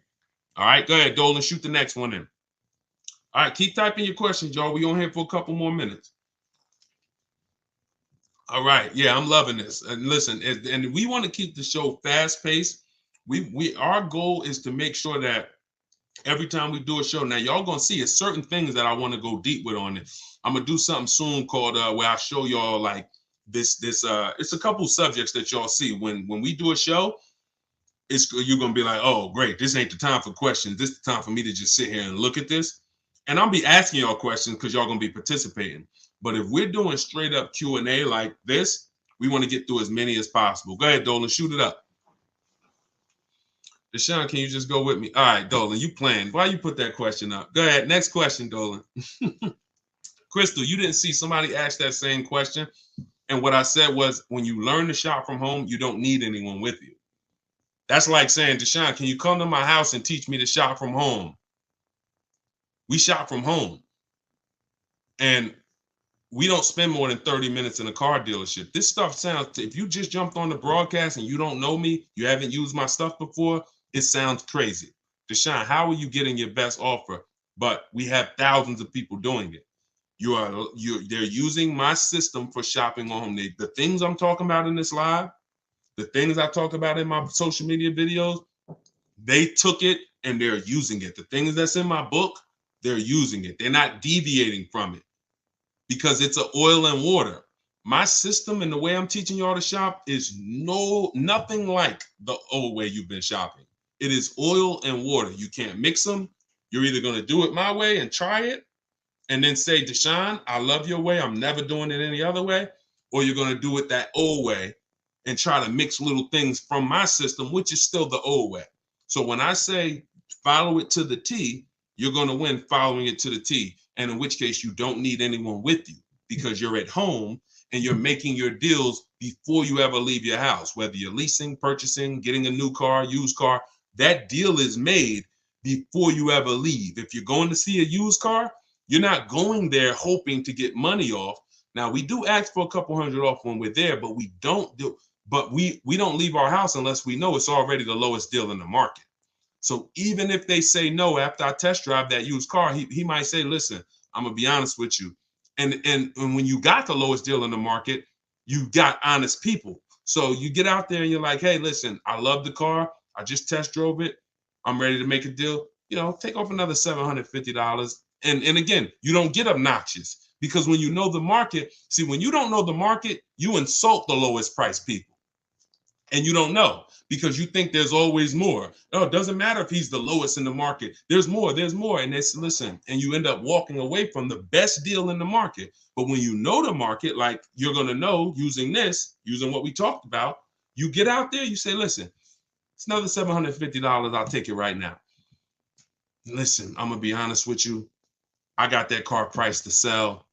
It's the lowest in the market. And you're going to say, yeah, I know. Let's go. And sometimes they'll say, listen, just because you came out so quick. And a lot of times they'll say, look, I just posted it too. See, because remember what I told y'all earlier about the alerts we get. So a lot of times we're one of the first ones seeing the car and it hasn't had a chance to have a lot of people see it yet. But you get out there, you ask for another $750. Maybe they split it with you, you win. If they don't, if they're like, man, listen, it's the lowest price in the market. I know it is. You don't know. Dealers use a tool called V-Auto, so they know when their used car is the lowest price in the market. So, and if they say, look, I don't have any more money to give you, no problem. Let's go. You got a deal. It is the lowest price in the market. I just wanted to ask, either way we win. But that's the only time we're talking about numbers is on a used car. And before we ever get there, we already know it's a deal. You get what I'm saying? Go ahead, Dolan, shoot it up. All right. This is Facebook. I'm on my third Land Rover lease, and it's ending August at the 39th of the month. I'm guessing you meant 29th. I purchased your book and briefly read it and learned I could sell it to CarMax, being the most equity back. Okay, perfect. Following the steps. I have 12,000 miles per year. Thank you for purchasing the book, by the way, Crystal. I love it. I have 12,000 miles per year, and I'm currently at 28,000. Great. I will call Chase Land Rover. Chase doesn't have a third-party restriction unless they changed it. Don't quote me, but Mazda's leases are done through Chase, and I've helped so many people sell. My mother. My mother had a Mazda lease. My wife's best friend. So if Chase still doesn't have a third-party restriction, then you can literally just cash out. You don't have to take third-party restriction part of the book that I say. Go ahead. I'm gonna keep reading to see if I have end of the lease clause. But if I don't, how do I sell to CarMax without being dishonest about owning it? That's fine. You won't. All you do is call them and set the appointment. They're gonna do all the details. They don't expect people to know what you know. They don't expect people to know the difference between a third-party restriction and a lease that doesn't have one. So they're working with, unfortunately, they're working with unaware buyers. So most of the time they don't want to waste their time. But when you set your appointment up with CarMax and you tell them there's no third-party restriction, you'll be fine. Now, what you're going to have to do is, if you want to replace it, Crystal, you're going to move into the next step of the book, which is shopping for your lease, because you're now going to time your transactions. You're not going to just go sell a CarMax unless you have a backup car. You don't need a car right away. Some of you like Deshone, I need to sell my old car and I need the new car the same day, or that's fine. I teach you in the book how to time the transaction, because the thing about these buyers, CarMax, they'll be there for you, Crystal, 30 days from now. So when you go shop for your lease and shop your market and get your best lease, CarMax will be right there waiting for you, still waiting to pay the check, still waiting to cut you that check. And you just go there, pick up your check. I've been there twice. Once for myself, I sold my Jeep to CarMax. They won the bid. And then I sold my mother's lease to CarMax and went down there again with her and my father. And but CarMax doesn't always win the bid. Sometimes it's Carvana, sometimes it's AutoNation, but it's easy, Crystal. Just keep following the steps in the book, and there's nothing else to think about. Just you're gonna see it's super simple. Sometimes people are like, yo, this seems am I gonna mess something up? This looks like I'm about to make $3,000. And they like, no, you just go there and they're like, okay, they do the paperwork, they write up the purchase order, they bring you a check, here you go, thank you so much. It's a beautiful thing. Thank you, Krista. I appreciate you too. Let's go. Man. Let's go. Okay, look. All right, we got a lot of people who got the book on here. Thank you guys so much. Bought the book last week, shop Saturday, sent initial emails yesterday, and receiving several quotes today. Come on. I'm loving it. Everybody up. Look, y'all, you hear what the people are saying, and if this is the way it's going to be going, I'm loving this. That was a surprise. It's good to see people who have the book using it and winning with it. So definitely, if you haven't got the book and you're like, yo, what book are they talking about? It's my new digital book, Car Shopping for People That Hate Car Shopping, 7 Steps to Saving Time, Money, and Avoiding Dealerships.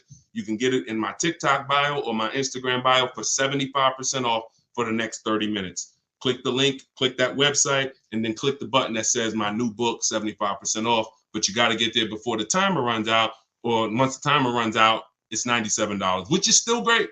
If you're on Facebook or Instagram, go to deshonesbook.com or scan the QR code if you're like watching on a television. All right, go ahead. We got a couple more and then we'll wrap. Go ahead, Dolan. If I get a RAV4 at MSRP with no add-ons, is that so? I'm gonna cut you off right there. This is YouTube. Question from YouTube. You don't dictate what a good deal is. See, that's where we lose. See, if someone tries to dictate, all right, let me show you right here. Let me show you Kimberly. You don't know what the bottom is on a vehicle. When you are shopping for a new car or a lease, if you set out to buy, you're not used. Y'all know we jumping from subject to subject depending on the question. We're talking about new cars and leases. When you go out there, you have no idea what the bottom price is. You can't say, oh, if it's MSRP, I get a good deal. If it's invoice price, I get a good deal. You don't know what rebates they have. You have no idea. I'm gonna show you Kimberly. This is why it's dangerous. Now I'm gonna use her as an extreme because on her, look, this is Kimberly.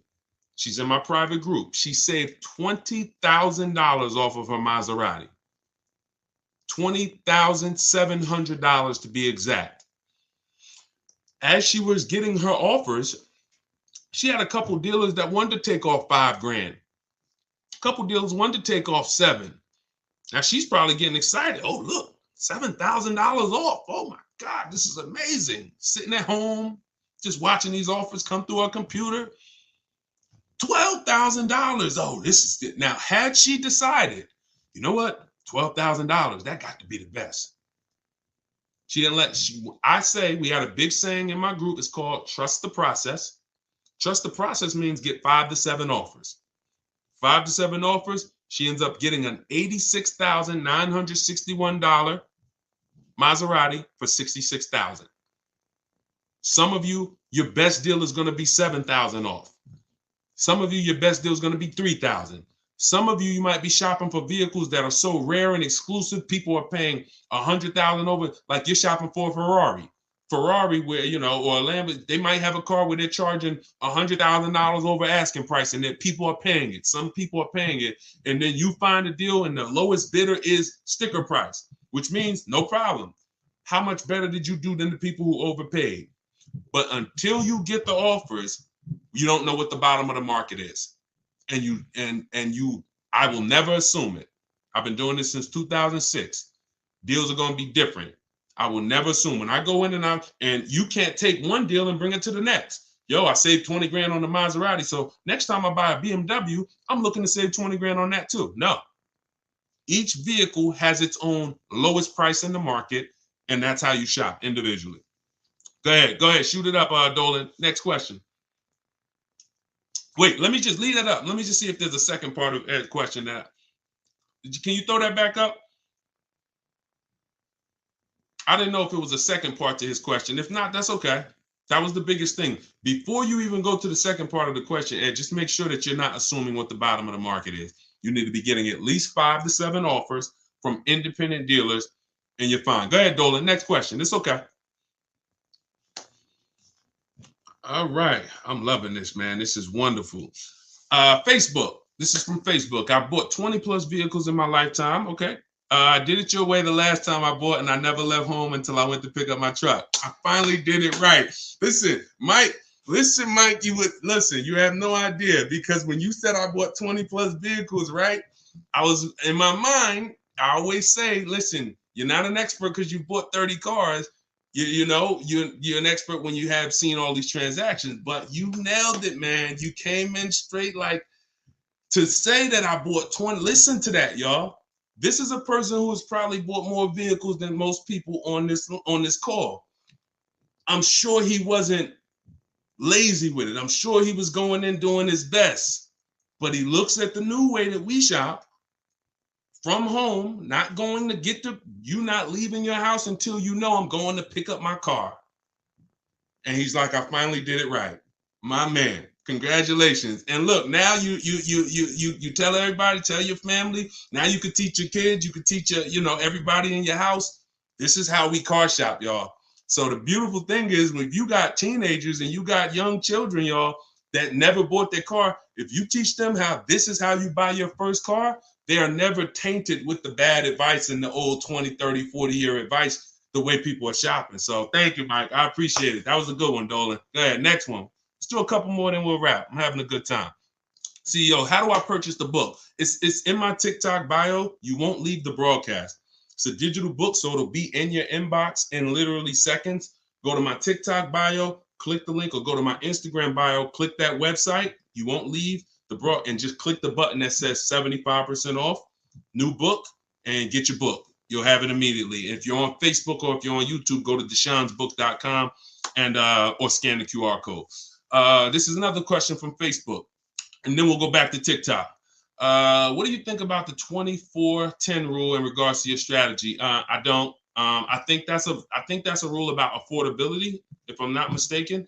But I don't. It's not something that I use. When I use in my book, I have something called the perfect budget calculator. Now, there's things that I've actually invented. Excuse me, I'm drinking a lot of water. When you look at affordability is based on, in my book, knowing what you can pay comfortably and buying below your budget. There's two reasons that I've seen people lose cars. And sometimes you can combine these reasons. And if you can avoid these two things, you pretty much never have a shot at losing a car besides a hardship. I can't say a hardship is a reason people lose a car, because it's a real hardship. It can't be avoided. You lost your job, someone passes away, God forbid. That's unforeseen. We can't control that. The two things that we can control is two reasons I see people lose their cars. They go over their budget. So you went in to spend $400 a month, you leave at $500 a month. Now you're uncomfortable financially. You knew your max budget was $400. And look, if you've done this, not if you've lost a car, if you've done this, if you've gone over your budget, just type I ain't gonna ask you to type, just you know who you are. And I understand this happens. We never want it to happen again. We should not be going over our budget. Not only should we not be going over, the way I teach you to shop, we shop below our budget. Second reason is you didn't get a quality car. You got a bad car. So you could have a car below your budget, Deshone, comfortable monthly payment, everything's good. Oh, it's a bad car, it's breaking down. Oh, yo, this car is affordable, it's comfortable. Oh, shoot, it's a lemon. So those two reasons, even when it comes to luxury cars, some people could afford the payment and now things start to break on it and they can't afford the maintenance. So when it comes to, now you combine those two, that's the repo recipe. Like literally, I'm over budget in my car and then the car starts to break down. So now I end up with a car that's in the shop. I can't even drive it, but I still got a payment to make on it. And now the shop just told me, oh, I need $2,000 to fix it. So the way I teach you to shop is to always purchase below your budget and then using my strategies to find a quality car. If you get a quality car below your budget, that's what I teach. I don't know about the 24/10 rule. If it's working for people, God bless them, but I'm not that familiar with it. Go ahead. This one's from Instagram. Would it be okay to go test drive a car but stay quiet? Use your techniques of not saying the wrong thing. Yep, just rest, drinking, and go back to shop from home. Yeah, that's it. That is literally the formula. When you are shopping for a new car or a lease, not with a used car, we talked about this earlier, you are going to go in and test drive that car.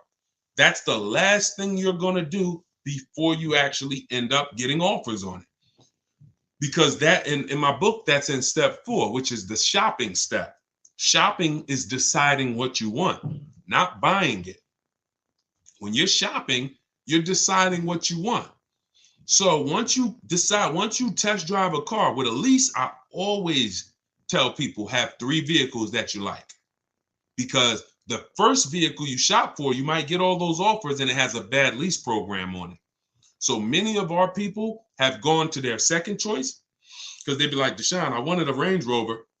Range Rover lease was stupid. So I went and I got me a Lexus truck. Or I went and I got me the Mercedes that had a better lease program. That's fine. You can't control a lease program. So what you're going to see when you're shopping for a lease is a dealer could be discounting the car for you by thousands. If the lease program's bad, it's still going to be over 1.5%. But yeah, when it comes to it, that's what you do. We are test driving. Hey, I'm here to test drive. I'll teach you in the book how to call, set it up. Hey, I'm here for my test drive. You're there for 20 minutes. All right, listen, I enjoyed it. Thank you so much. If I decide this is the car for me, I'll certainly give you a call. No, hey, listen, can I just tell you about the offers? No, thank you. I'm good.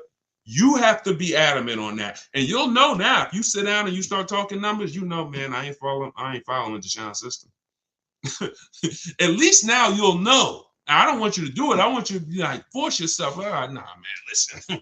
Nah, look, because what you're going to do is you're going to go home and you're going to talk to multiple people like him. He wants you to sit down there so he can get that one-on-one with you. No, we're not doing one-to-one. We're doing 1 to 25. All right, go ahead, Dolan.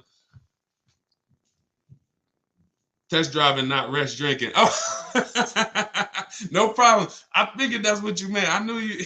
He said I meant test driving, not rest drinking. Listen, I know. And this is, if you ever have an issue getting your book at the end, it's only because that happens. We type fast. We switch a couple. That's why whenever you purchase the book, you'll see there's a support email. If that book is not in your inbox in literally less than 10 minutes, then it's usually an issue with the way you type the email. Just email the support, and we'll make sure that you get the book direct to you. But yeah, no problem. I'm with you. All right, peace and blessings. I'm pre-approved for a vehicle. Should I tell the dealership up front or no? Yeah, Gina, you know what? I like it. I know people will say, yo, don't tell the dealership. And here's what you're going to do. You're going to let the dealership see if they can beat your rate. But you got to, whatever dealership you ended up buying from, when you find that car that has the best price, you go lock it up. And then you say, listen, I got my own financing. Here's my offer. But if you guys could beat it, then I'll give you the loan. See, that creates a much better experience, because what you're going to lose from some dealers is they won't even sell you the car for that price if you don't give them a shot to beat your rate. They won't sell you the car. So when you go in and say, yeah, I got pre-approved, but if y'all could beat it, I'll do the loan with y'all. Now you've given them, you see, you don't lose anything by doing that. In fact, what you're going to see sometimes is they'll call you and say, good news, we got you a better interest rate than what you got. See, what we are trying to avoid is that having the dealer get us our only interest rate and then overpaying. People said, no, I don't want that. I hear these dealers overcharge for the rates and they're making money on them. So then they went and started getting pre-approved and said, no, I'm not going to let the dealer even have a try. But no, you don't want to do that. You want multiple people bidding for your finance rate. And what you'll see is if you do it within a 45-day period, Experience calls that the rate window, it's only going to weigh on your credit as one hard inquiry. So whatever one hard inquiry would have lowered your credit score, whatever that, if they did a hard inquiry to get you the pre-approval, you already have it. But if you could do multiple hard inquiries within that rate window period. And you can go to Google and you can actually verify this, because sometimes people say, Deshone, is this true? Let me show you, and then we'll get ready to wrap. But I want to show y'all this. If you actually go to Experian, let's just Google. Hold on. You go to google.com and just type in rate window, rate shopping, cars, Experian. And you'll see Experian has an article called What is Rate Shopping? And it says it right on here. And it gives you a window of time where you can shop and have multiple people. So it says the FICO score. Now the FICO score window is 14 to 40 days. So just read it and just know this is on the credit bureau site. This is on the credit bureau site. So do it right, but let these people bid for your business, because you never know if they can get you a point or half a point or 2 points better on the interest rate, they'll save you tons of money. All right. Okay. All right, listen, we've been on for an hour and a half. Listen, we're going to wrap, but I hope to continue this with y'all. If anybody has my book, I will certainly be continuing with you, but I'll also be doing these live shows pretty regularly. I'm going to send these out. We'll eventually be promoting them. I'm going to promote the exact time so you guys know. That way, if you see somebody in their car shopping, you can say, hey, this guy, he does this show at this particular time. Most likely it's going to be 12 Eastern time. And we're thinking about doing a second live show, 3 p.m. Eastern time. That way. But what you're going to also see is we're going to be rebroadcasting these. So because, people want to watch it later, and people get just as much value watching it later, because the same question you asked is the same question they were going to ask. So listen, if you want everything I teach in one spot, you want this arsenal of information that you can use step by step, go grab my new book, Car Shopping for People That Hate Car Shopping. And click the link in my TikTok bio. You'll see a website there. Same thing with the Instagram bio. And it's 75% off as part of our book launch. It's normally $97. You can go to deshonsbook.com if you're on Facebook, if you're on YouTube, scan the QR code, however you get it. If you get it before that timer hits 0, you get the 75% off. After that, it goes back up to $97. So, all right, we will be back. We'll be back tomorrow. Meet me at noon. And the book, of course, the book, somebody said is the book for leasing too. The book is everything. The book is leasing, it's purchasing, it's buying new, it's buying used, it's selling leases, it's selling cars you owe money on, it's paying cash, it's extended warranty. It's a 7-step system. So it's called Car Shopping for People That Hate Car Shopping, 7 Steps to Saving Time, Money, and Avoiding Dealerships, which y'all know, everybody who learned from me, we avoid these dealerships. We're not in there for any more than 30 minutes. So it's a digital book. So every time I update it, when you open the new file, you'll see, oh, shoot, this changed. That's because it's updated. If I update a script, because you got my scripts in there, and there's some things in the book where I link you to a video, anything I update, we update it, and your file will automatically be updated. So you never have to worry about the book becoming obsolete and being like, man, it worked for me in 2024, but now I'm in 2025. No, we'll always be updating it to make sure that it stays relevant. You don't need to go buy volume 5. All right, y'all, here we are, 2027. Now I want you to get volume 5. No, one time. So go grab your copy, 75% off. Even if you missed the countdown, $97 is still incredible value. We sold a lot of copies at $97, but why not get 75% off? So here's what I know about these lives. We've been doing them for a couple days now. Somebody's going to ask you a question. So even if you're driving, if you can't type, then just feel free to just sit and listen. And I guarantee somebody's going to ask the same question that you would have had. Cheetah, this is the man to listen to. Thank you so much. I appreciate that. 100%. Wait, I don't even think we're up on. Let's get clear. All right. Okay. Is the same 1.5% used for both leases and finance? Nope. 1% rule. The 1.5% rule is based on the 1% rule. The 1% rule for great leases has been around for decades. Savvy people who got great lease deals always knew if you could get a lease deal and your payment was 1% of the MSRP, you stole the car. So if you were looking at a $40,000 MSRP and your lease payment was $400 or less, it was a steal. Don't ask any question. I still call that a steal. Now, a deal is between 1 and 1.5. I had to create the 1.5% rule because as I started making more social media videos about leasing, I saw a lot of people going out there and leasing vehicles because they were like, Deshone, I didn't know I should be leasing. They started leasing and then they started overpaying for leases and they didn't know. So we put that 1.5% rule in there for as an indicator of when you're paying too much for a lease. If you do the math and your lease payment, you got to get your quotes, your offers with only first month's payment down, 12,000 miles per year. You can adjust the mileage and add, if you do 15,000, if you do 20,000, even if you do 10,000, adjust it after you pick the best offer. If that offer is more than 1.5% of the MSRP, you're paying too much for a car you're giving back. That's the rule. Yes, 1.5. You got it. I want to put it under my business. I want a Cadillac IQ. This one's from YouTube.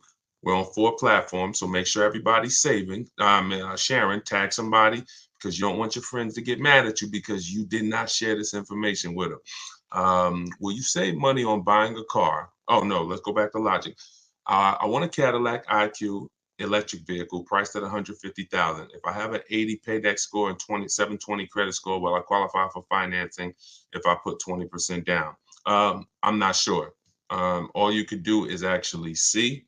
When you're talking about a bit, if you're trying to put the car in your business name only without signing for it as a personal guarantor, I don't teach that.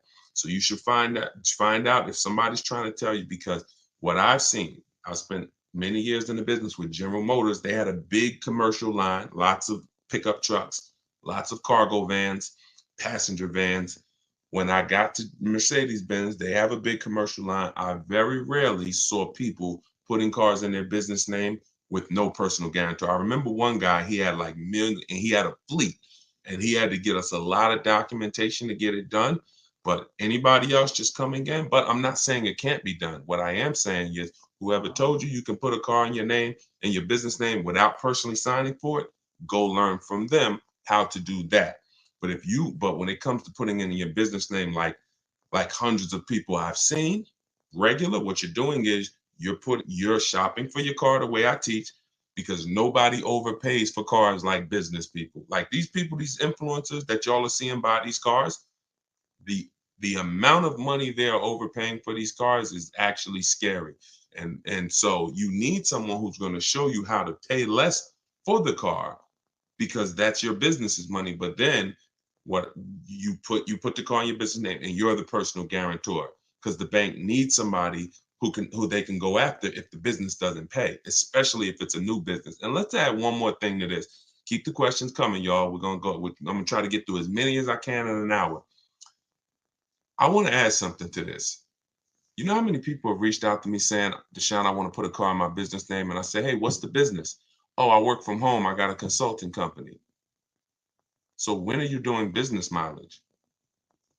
When are you actually going to be doing, oh, well, I just, I'm not going to help you get audited. Not going to do it. Because any tax benefits you think you're getting, I'm not giving you tax advice. You should have a great accountant if you're planning on doing this. Any tax benefits you're thinking about getting, when they come and audit you and say, okay, we need to see what you did. You wrote off, $7,000 a year in car payments. And then, all right, what are you using that vehicle for? If you don't have proof that you're on the road and that you're going to see clients and that you're actually using that vehicle for business purposes, you're going to be in trouble. It's going to be the new PPP loans.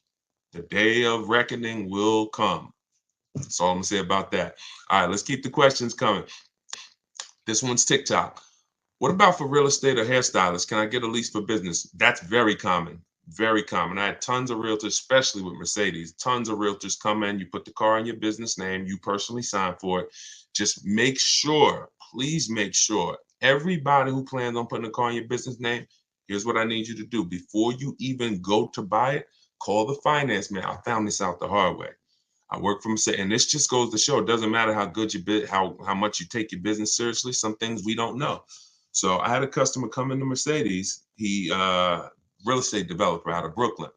Heavy guy, young guy. He got an S-Class. Puts the car in his business name. He previously had a Range Rover. He's had tons of cars.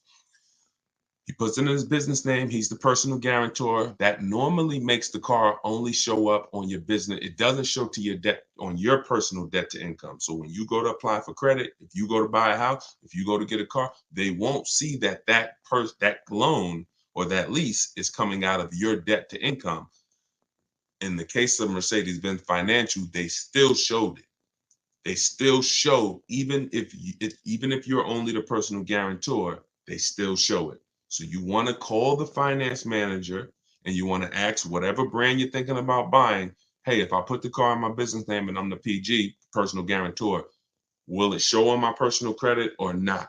And let them tell you no before you go through it. I learned the hard way. He was not happy. I mean, he understood. I didn't know, but it wasn't a good day. And that's my man. We're still very close. So he didn't blame me. It's just something we never saw coming. So, all right. My balance, this one's YouTube. My balance is $4,000 left. Oh, listen, in order to get the question answered, you got to type it all in one shot. You can't do continuations of questions. All right. So make sure you send your questions in one shot. Okay. This is, I'm not seeing the Instagram questions. Hold on. Let me see if I can go on Instagram on my phone. It's not showing me anybody on Instagram. That's weird. We've been having a little trouble with Instagram today. We had technical difficulties going live on Instagram earlier, and that kind of threw our. That's weird.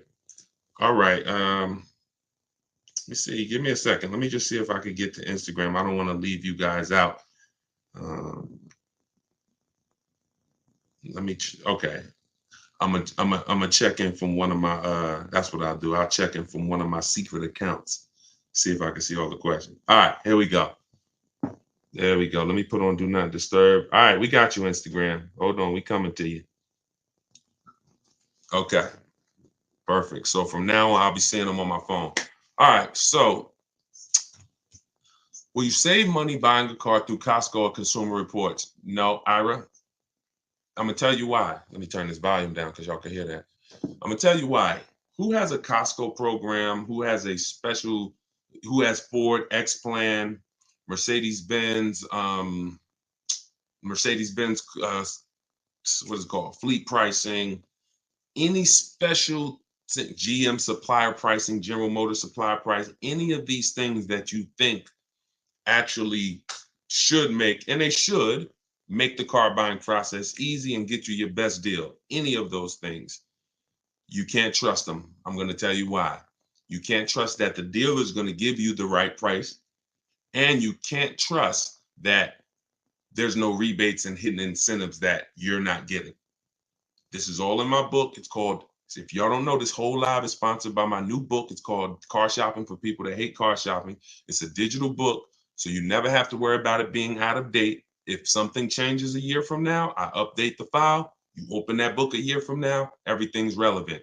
But that book has the 7 steps that I use to teach hundreds, thousands now, how to purchase from home, lease from home, sell their leases, get bids from banks, credit unions. Everything's in there, and you can get it for 75% off for the next 30 minutes. While you're on the broadcast, go to my TikTok bio. You won't leave the broadcast.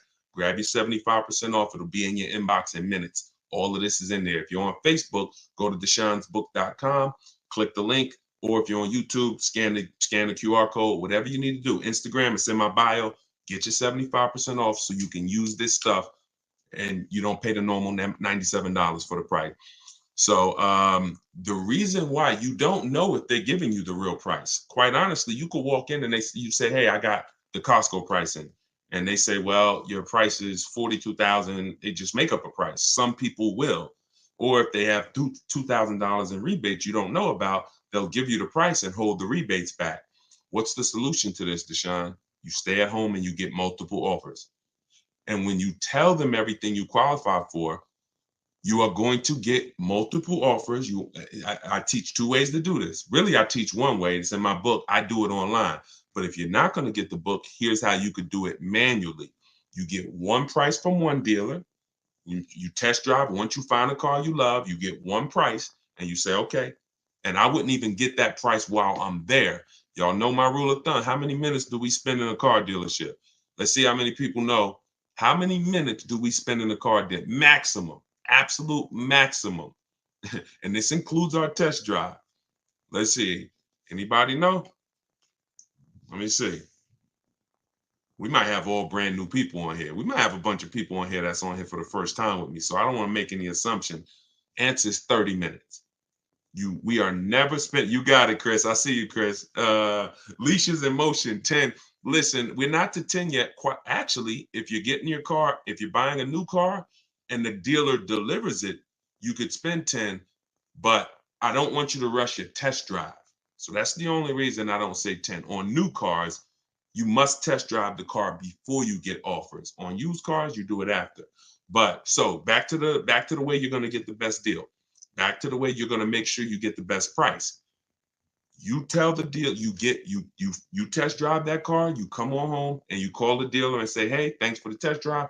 Can you get me an offer on that? You give them everything they need to give you an offer, not your credit. Follow me. There is no one who needs your credit to give you an offer. If they tell you that, they're lying. And hang up and go to the next dealer.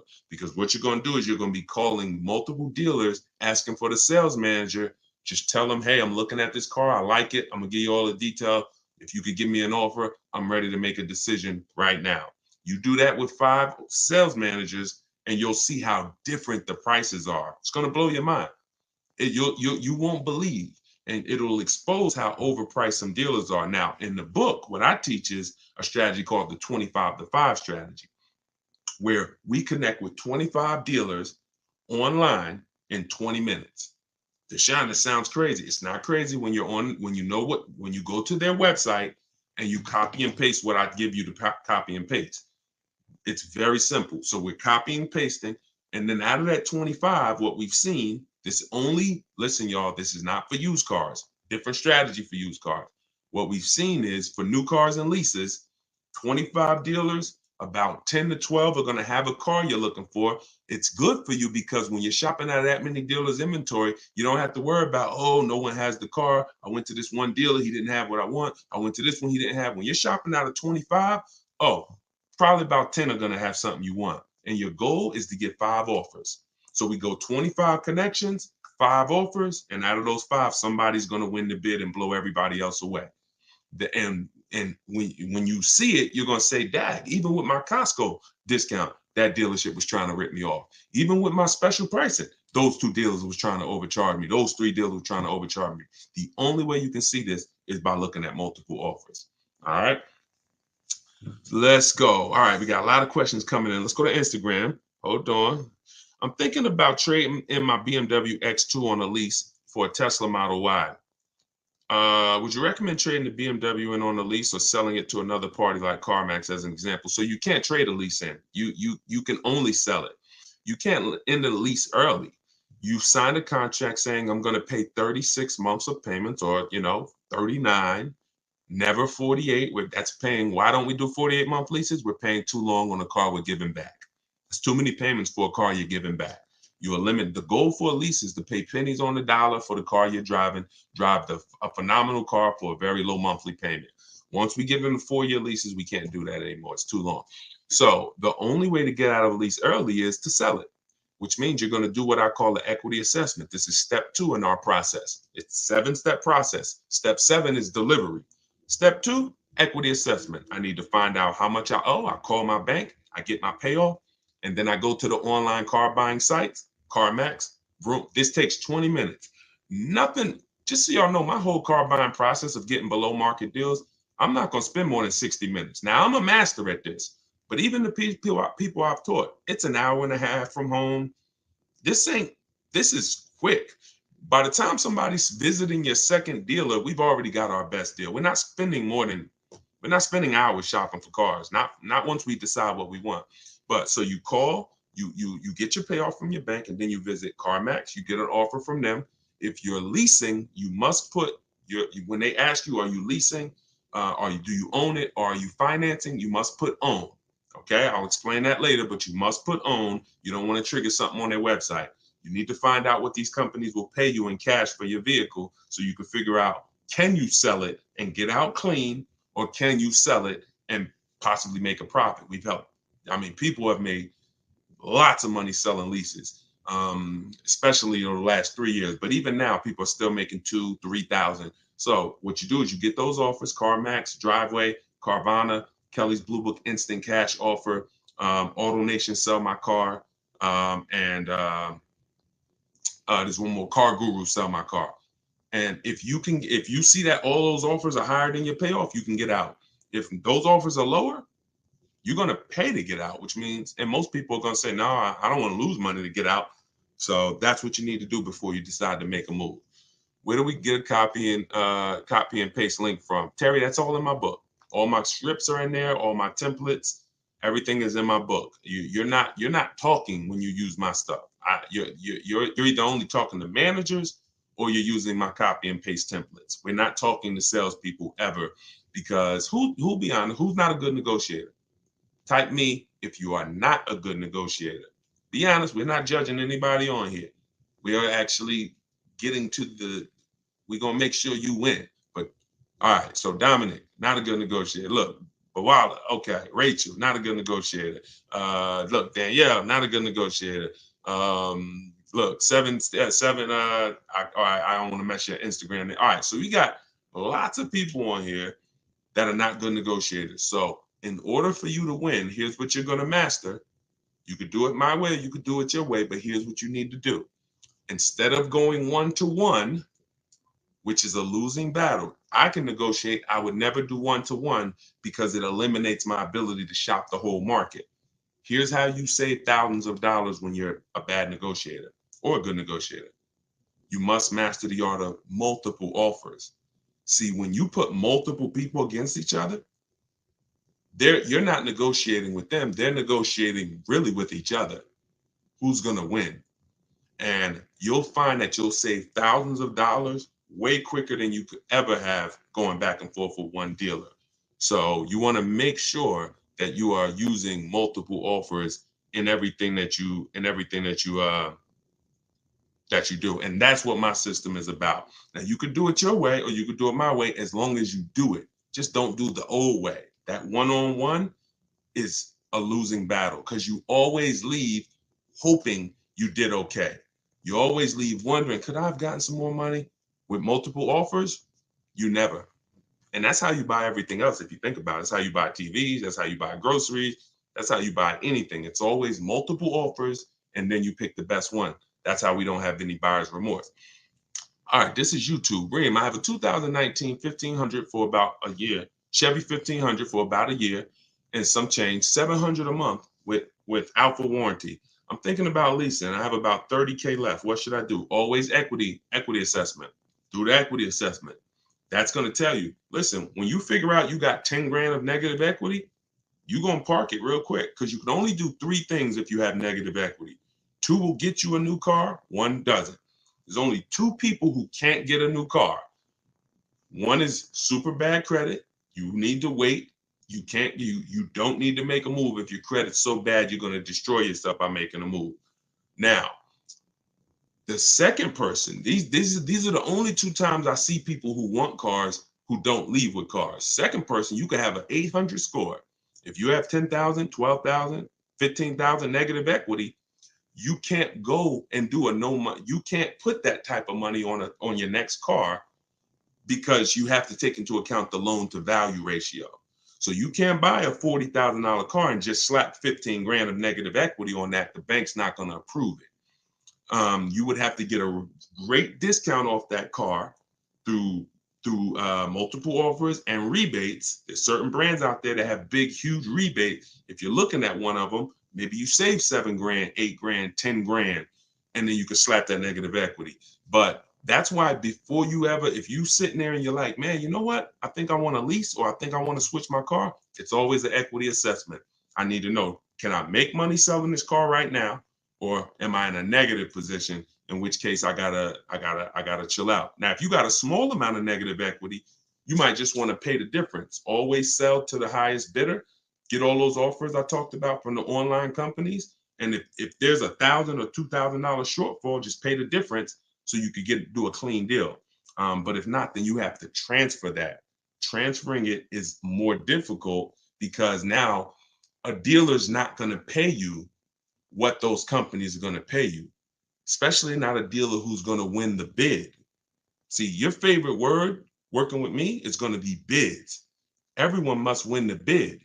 So when that car you're shopping for, whatever dealer wins the bid, that means they beat every other dealer. They're not going to turn around and pay you the same price CarMax offered you for your car. They can only pay what it's worth to them, which means if you had negative equity over here going with CarMax, it's going to be more going with a dealer. But that's just what you have to deal with. That's why, y'all, I want you to get out of negative equity and stay out of it. It really does make your deals not impossible. We do them all day long, but it does make it more difficult. All right, let's go. Let's keep them coming. Hold on, let me go to my window. Should I buy a new car or CPO? That depends on budget, Valerie.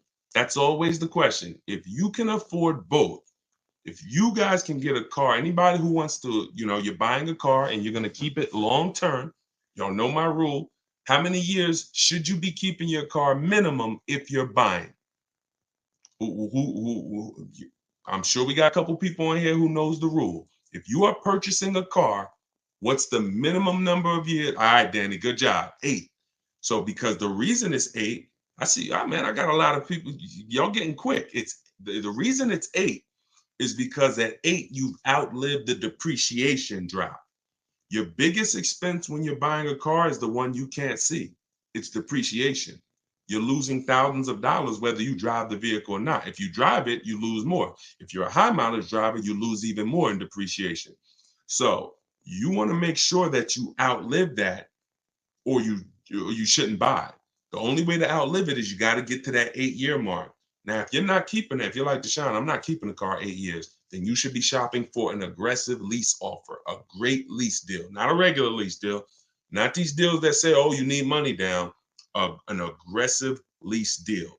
So once you do that, you'll be able to now hold on. I got so into that I lost the question. Oh yeah. So CPO, Valerie was asking, should I buy a new car CPO? So if you're buying and you're keeping, the only question to ask is, what is my budget? If I could afford it, let's say Deshone, I could afford both. Okay. I have two things in my book to help you make this decision. If you are only buying a new car every 8 to 10 to 12 years, maybe you want a new car. That's fine. You won't lose. Some people say, Deshone, even if I'm buying a new car, I mean, even if I only buy a new car every decade, I still want even more value. I'm gonna get a pre-owned one. That's fine too. That's a personal preference. If you could afford both, then it comes down to personal preference. All right. Only other option would be to buy one direct from auction. You can. That's a professional's game. I don't talk to the public, you guys, about going into auctions. That's a professional's game. It's like if we were buying houses, I wouldn't be talking to y'all about foreclosures. That's a small group. It'd be like 30, 40 of us, and all we do is buy cars from the auction. Nah, that's a professional's game. You could lose your shirt, but you could also, when you learn that game, you could also get some deals, but it's a risky business. All right, to everybody who just jumped on, welcome. If you don't know, my brand new book, my digital book is called Car Shopping for People That Hate Car Shopping, 7 Steps to Saving Time, Money, and Avoiding Dealerships. It's everything I teach in one place. It's what I've used to help thousands of people around the country now. I've been blessed to help thousands of people around the country like you get ridiculous deals. Like, take a look at this one here. Give an example, and then we'll get to some more questions. So this is a deal most people are not going to. Now, let's see. What I like about Bonita here, look at the year, y'all. That was 2022. Now, she got her Kia Telluride, 2022. You know what people were paying for Kia Telluride in 2022? Dangerous. She leased that vehicle. She got it for $600 a month, and look at her. She said, I put $600 down. That's it. Gave them $600, drove off. People were leasing that same vehicle for $900 a month. People were paying $1,100 a month to own these vehicles, putting ridiculous money down. She came in, got a dealer, won the bid, drove off in 600. So, and I show you that because while people were out here and there was blood in the streets, some of you may have made some bad deals during the pandemic. We were winning. We've been making deals since 2021. So just know, if we were getting killer deals back then, what do you think we're getting now? Now we got people like Greg. He got $527 a month on a $56,000 Kia EV6 Win. Tope got $690 a month on a $54,000 BMW i4 eDrive. So this is what we do, y'all. Like, I am the deal maker, but bigger than me, I love the fact I can teach it. See, y'all know, Deshone, obviously you can make deals, but can your people, can the people who learn from you get that's the same. These are the same deals I would be making, because my system is like McDonald's. As long as you don't deviate from it, you just listen to what I'm telling you and move like I'm telling you, it's guaranteed. It's guaranteed. All right. And I've been able to work with enough people around the country to know that. All right, let's keep it going. Let's get back to the question. Of course, we teach about negative equity, Dominic. That's a big part of a lot of people who are coming to me and saying, yo, Deshone, I've been buying for years. I got told I should never lease. Always got negative equity. I see what the problem is, man. I believe some bad information.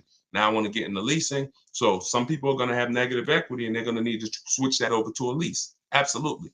All the time. No, the book is for everything, Hockey. That it's leasing, it's everything. See, it's high mileage drivers. How many high mileage drivers we got on here? Let's say you drive over 20,000 miles a year. Just type HM. I always tell high mileage drivers, type HM. It's for you too. I got 3 strategies in there for high mileage drivers. One's a long-term strategy. That means you're going to buy a car, keep it 8+ years, and then 2 are for short term. If you're not keeping your cars 8+ years, you need to have leasing as part of your strategy, either a high mileage lease or something I call 2 cars, 1 car payment, where you can measure it, where you can balance it out. So in order for me to help the public, in order for me to help you, I got to have something in that book, no matter what your situation is. And that's why it's a digital book, because it links you. Y'all remember Mario Brothers? Remember the warp zones? The book is like warp zone. So you'll get to a point when I ask you, if you're buying and you're keeping your next car 8 years, click this, and then it'll warp you to a section of the book that keep you on that path. If you're buying and you're keeping less than 8 years, click here and it'll warp you to that. And that's all throughout the book. That way you're never reading something that's not applicable to you. You're not sitting there reading like, oh, this section isn't for me. It's a path for you. All right. So you can get it for 75% off. Normal price is $97. It's worth thousands. And my goal is for it to be the most valuable book you ever bought, or at least one of them. But if you can get it before the timer runs out, you can get it for 75% off. So just click my TikTok bio, click the picture, go to my Instagram bio, click that link, and grab your 75% off. If you're on Facebook, just click the link that says deshonsbook.com and grab your 75% off. All right, let's go. Oh, thanks, Valerie. Enjoy it. Make sure you send me your success story too. Yes, I'm in New Jersey. Yep, absolutely. I want to lease this time, short term. Good. That's what we want. That's what we want. Just know who you are and put your deal on the right foundation. All right, let's go to Instagram. Let's see. All right. Deshone, I got a 24 Explorer online price. Oh no, looking at a 24 Explorer, online price is 38 grand, but 23 is 37 grand. How much lower can I go on the 23s? They're trying to get rid of. Thanks in advance. So if the car is the same and you are buying it, I get multiple bids and I just go to 25. I get 5 offers, because that dealer that's holding on to the 23 that you see, when you connect with 25 dealers, you're going to see that maybe out of that 25, maybe 7 of them have a 23 they want to move. And one of them is willing to blow it out like crazy. That's how Kimberly, some of you saw Kimberly's post. She saved 20 grand on her Maserati. She just got this. Look at the date. This was February 21st of 2024. She saved 20 grand. Why? Because she reached out to 25 dealers. One of them had a Maserati that she wanted. It was a 23, and they took off 20 grand for it because they wanted to move the car. She ended up getting it right here. This is it. And that, in fact, she got a different one, because that dealer that wanted to take off 20 grand, a dealer closer said, all right, I'll beat that offer. And she ended up getting this one. But if you connect with enough dealers, then you'll find that dealer who's like, listen, I really got to move that 23. You might be talking to a dealer right now that has that 23, but they're not desperate enough yet. They're not hurting enough yet. You want a dealer that you can connect with, and they look and say, man, we need to move this 23 because we don't want to be stuck with it. So that's why it's always about multiple offers. I don't ever don't ever ask me about one car. Deshone, man, I'm looking at this car. How do I get them down? That's not what I teach. You're out leveraged. All the power's in their hands. You talk to me about, Deshone, these are my top 3, 4 cars. Deshone, this is my top offers. It's always multiple offers. And that's the only way I could talk to you. I can't mix my system, which is water, clean, smooth, crystal, refreshing, beautiful, uplifting. Like, that's my system. I can't mix that with oil, this old way you shop, which is 1-to-1. And, I just like that one car. Let me get them down. No. That car, there's plenty duplicates of that car. And what you need to do is you need to be in a position where you can see those duplicates and you can see who's going to sell it for the most. That makes sense? If that makes sense, everybody type a 1. If you're clear on that, that's the difference between negotiating 1-to-1 and negotiating 1-to-many. 1-to-many is getting bids. 1-to-1 is old, traditional, out leverage, buyer's remorse. Always wonder if I could have paid more. Could have paid less. We don't do that. My pleasure, Reem. I see you. All right, let's go. Let's keep the questions coming. How do you get multiple bids? I said that earlier, Anna. You could do it my way, which is in my book. I connect with 25 dealers online. We let them know what we want, and then you use all my scripts to keep the emails moving and keep it on your agenda. If you're not going to use my book, which is in my TikTok bio, 75% off, you could download it. It'll be in your inbox in 3 minutes. Then what you need to do is find the car you want, come home, call at least 5 local dealers, ask for the sales manager, and you need to get offers from the sales manager. I would only speak to the sales manager. And this will only work until a lot of people start doing it, because after a while, people are going to be, yo, why is all of a sudden all these people calling asking for the sales manager? So, what I teach is unlimited. 8,000 people can do it, and we're never gonna, it's not gonna mean anything. This whole calling the sales manager thing, that's going to get eventually, if hundreds and hundreds of people are doing it, they're gonna eventually start screening the calls and saying, all right, what's it in reference to? And so you could use it now. That's what I call the manual way. But those are the two ways to get multiple offers that I know of. If you could figure another way, do it. But my way is the easiest, because my way takes 20 minutes, and you're sitting in your living room or you're sitting at work, and all these companies bidding for your business. All right, let's go to all right, so we got questions on every platform. All right, hold on. What credit limit do you need to lease a car? Is it easier to lease or buy with a 680 score with $5,000 down on a used Audi?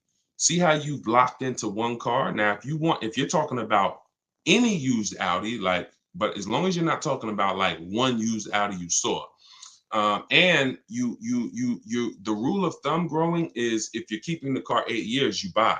If you're not, you lease. So you got to get out of where you are, which is, all right, should I buy this used Audi or should I lease? The question is, how many years am I keeping the next car? That's what you ask yourself. Everybody on here, answer that question. The next car you're shopping for, how many years are you keeping it? How many years are you keeping it? And everybody tag one person, or I'm telling you, they're going to be mad at you. They're going to listen. If you don't think your friends are going to find out a year from now when they tell you, man, I made this stupid car deal and it is like, I can't get out of it. And you say, man, you listen to this guy, Deshone, the auto advisor, and no, I don't know him. You got to go follow him. Oh, and then they find out you've been on these live shows and you ain't tag them, you ain't tell them, you ain't share the video with them. You might lose a friend.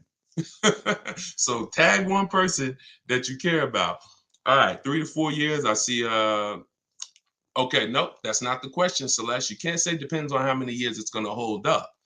When you set the amount of years as the goal, then everything after that is to make sure the vehicle you purchase will last that long.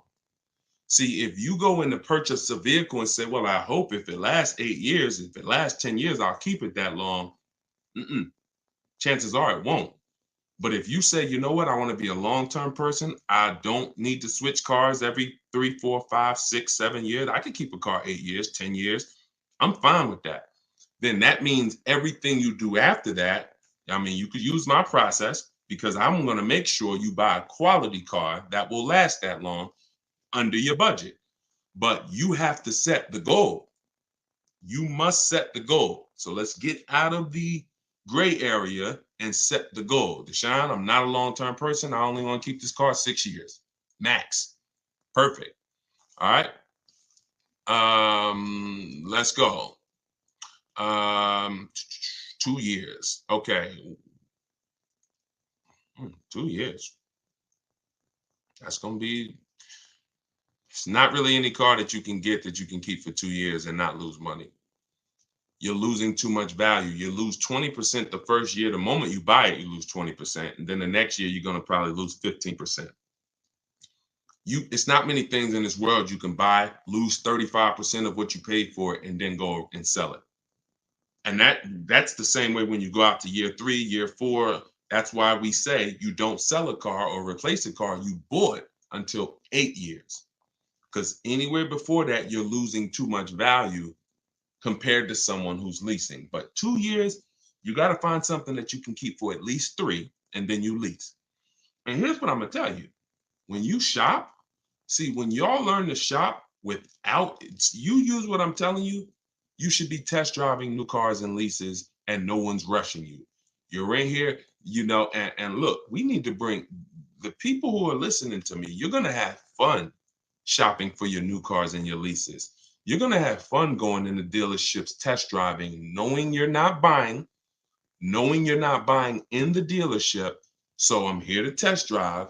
and you can enjoy a weekend of test driving to decide what you want. It's a real fun experience when you go to one dealer Saturday morning and you test drive and you're like, okay, now let's go see that competitor car because we're trying to narrow it down to our top choices. And you're test driving and, hey, can we talk to you? Can we just show you the deals? No, no, thank you. Let me get your car. We got some other cars to drive. That's power. That's fun. That's like the kids, if the kids are with you, they'll enjoy that. You know what the kids don't enjoy? Daddy, you told us we were going to drive 3 cars today. Why are you spending all this time? You're sitting at the desk with the salesman. You don't know. My son, no, I'm making a deal. Daddy's trying to make a good deal. You ruined it. Even your kids could tell you that was wrong. This is wrong. Dad, we're supposed to be seeing what the family wants. That's shopping. So I want y'all to get in. When you get into that, you'll find something. All these cars out here, there's 40 some odd companies making cars. There's probably 500, 600 different choices. Every category, you got probably 10, 15 cars that would suit your needs. You get out and you drive some of them. You will find something that you actually love enough to lease it and keep it 3 years. The reason why people want to get rid of cars in a year because they rush their shopping process. They rush the shopping process, got the vehicle, find out, 3 months in, you know what, I don't really like this. You rush the shopping process. That's why step 4 of my book, I got a whole step. It's called shopping, not buying. Shopping, not buying. and we're not going to mix those two terms. Shopping is deciding what we want. Once we decide what we want, we come home and we buy it. Papa Bear, you with me? Okay. All right. Yeah, let's go. All right, let's keep the questions coming on YouTube and Facebook. All right, we're bringing questions from every platform. So being pre-approved makes it easier for them to let you test drive. Look at that. That's a shame. Let you test drive? You kidding me? I'm here. In my book, I teach you how to call the dealership. Hey, my name is such and such. I teach you how to I like to ask for the best salesman there because that's the only time you're going to work with a salesman is on a test drive. Hey, do you have a such and such that I can come in and drive? Okay, perfect. When can I come in? Oh, okay. I'll see you then. That's it. I'm here to test drive. Anything else they took. Now, we don't do this with used cars. You cannot test drive a used car. This is for new cars and leases. Used cars, you're not going to test drive that car until you found your deal online. And that's the last step before you shake the person's hand and say, I'll take it.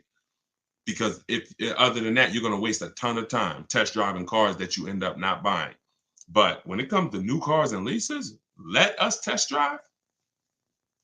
Please, we're about to make a $50,000 transaction. You owe me a test drive. So no, listen, you're dealing with the wrong people.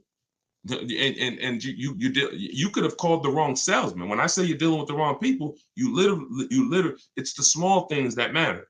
When we call for a test drive, we're asking for the best salesman there. Who's a salesman that everyone knows, everyone loves? Oh, that's Tom. Hey, Tom, how you doing? I'd like to come and test drive that Nissan Rogue. What days you there? Oh, I'll be here. All right, perfect. If you get the new dude on the block, little Nelson, who over there, and he don't care about lying or nothing, and yeah, he gonna make your life hard. We need bring your license, and we need to run your credit before test drive. These little details, I promise you, they matter. I've been on the inside. I seen little Nelson. Dude gets fired in 90 days. Little Nelson over there. What happened to Nelson? You knew he was going to get fired. But what's happening in that 90 days? Dude is doing damage. Dude is doing damage.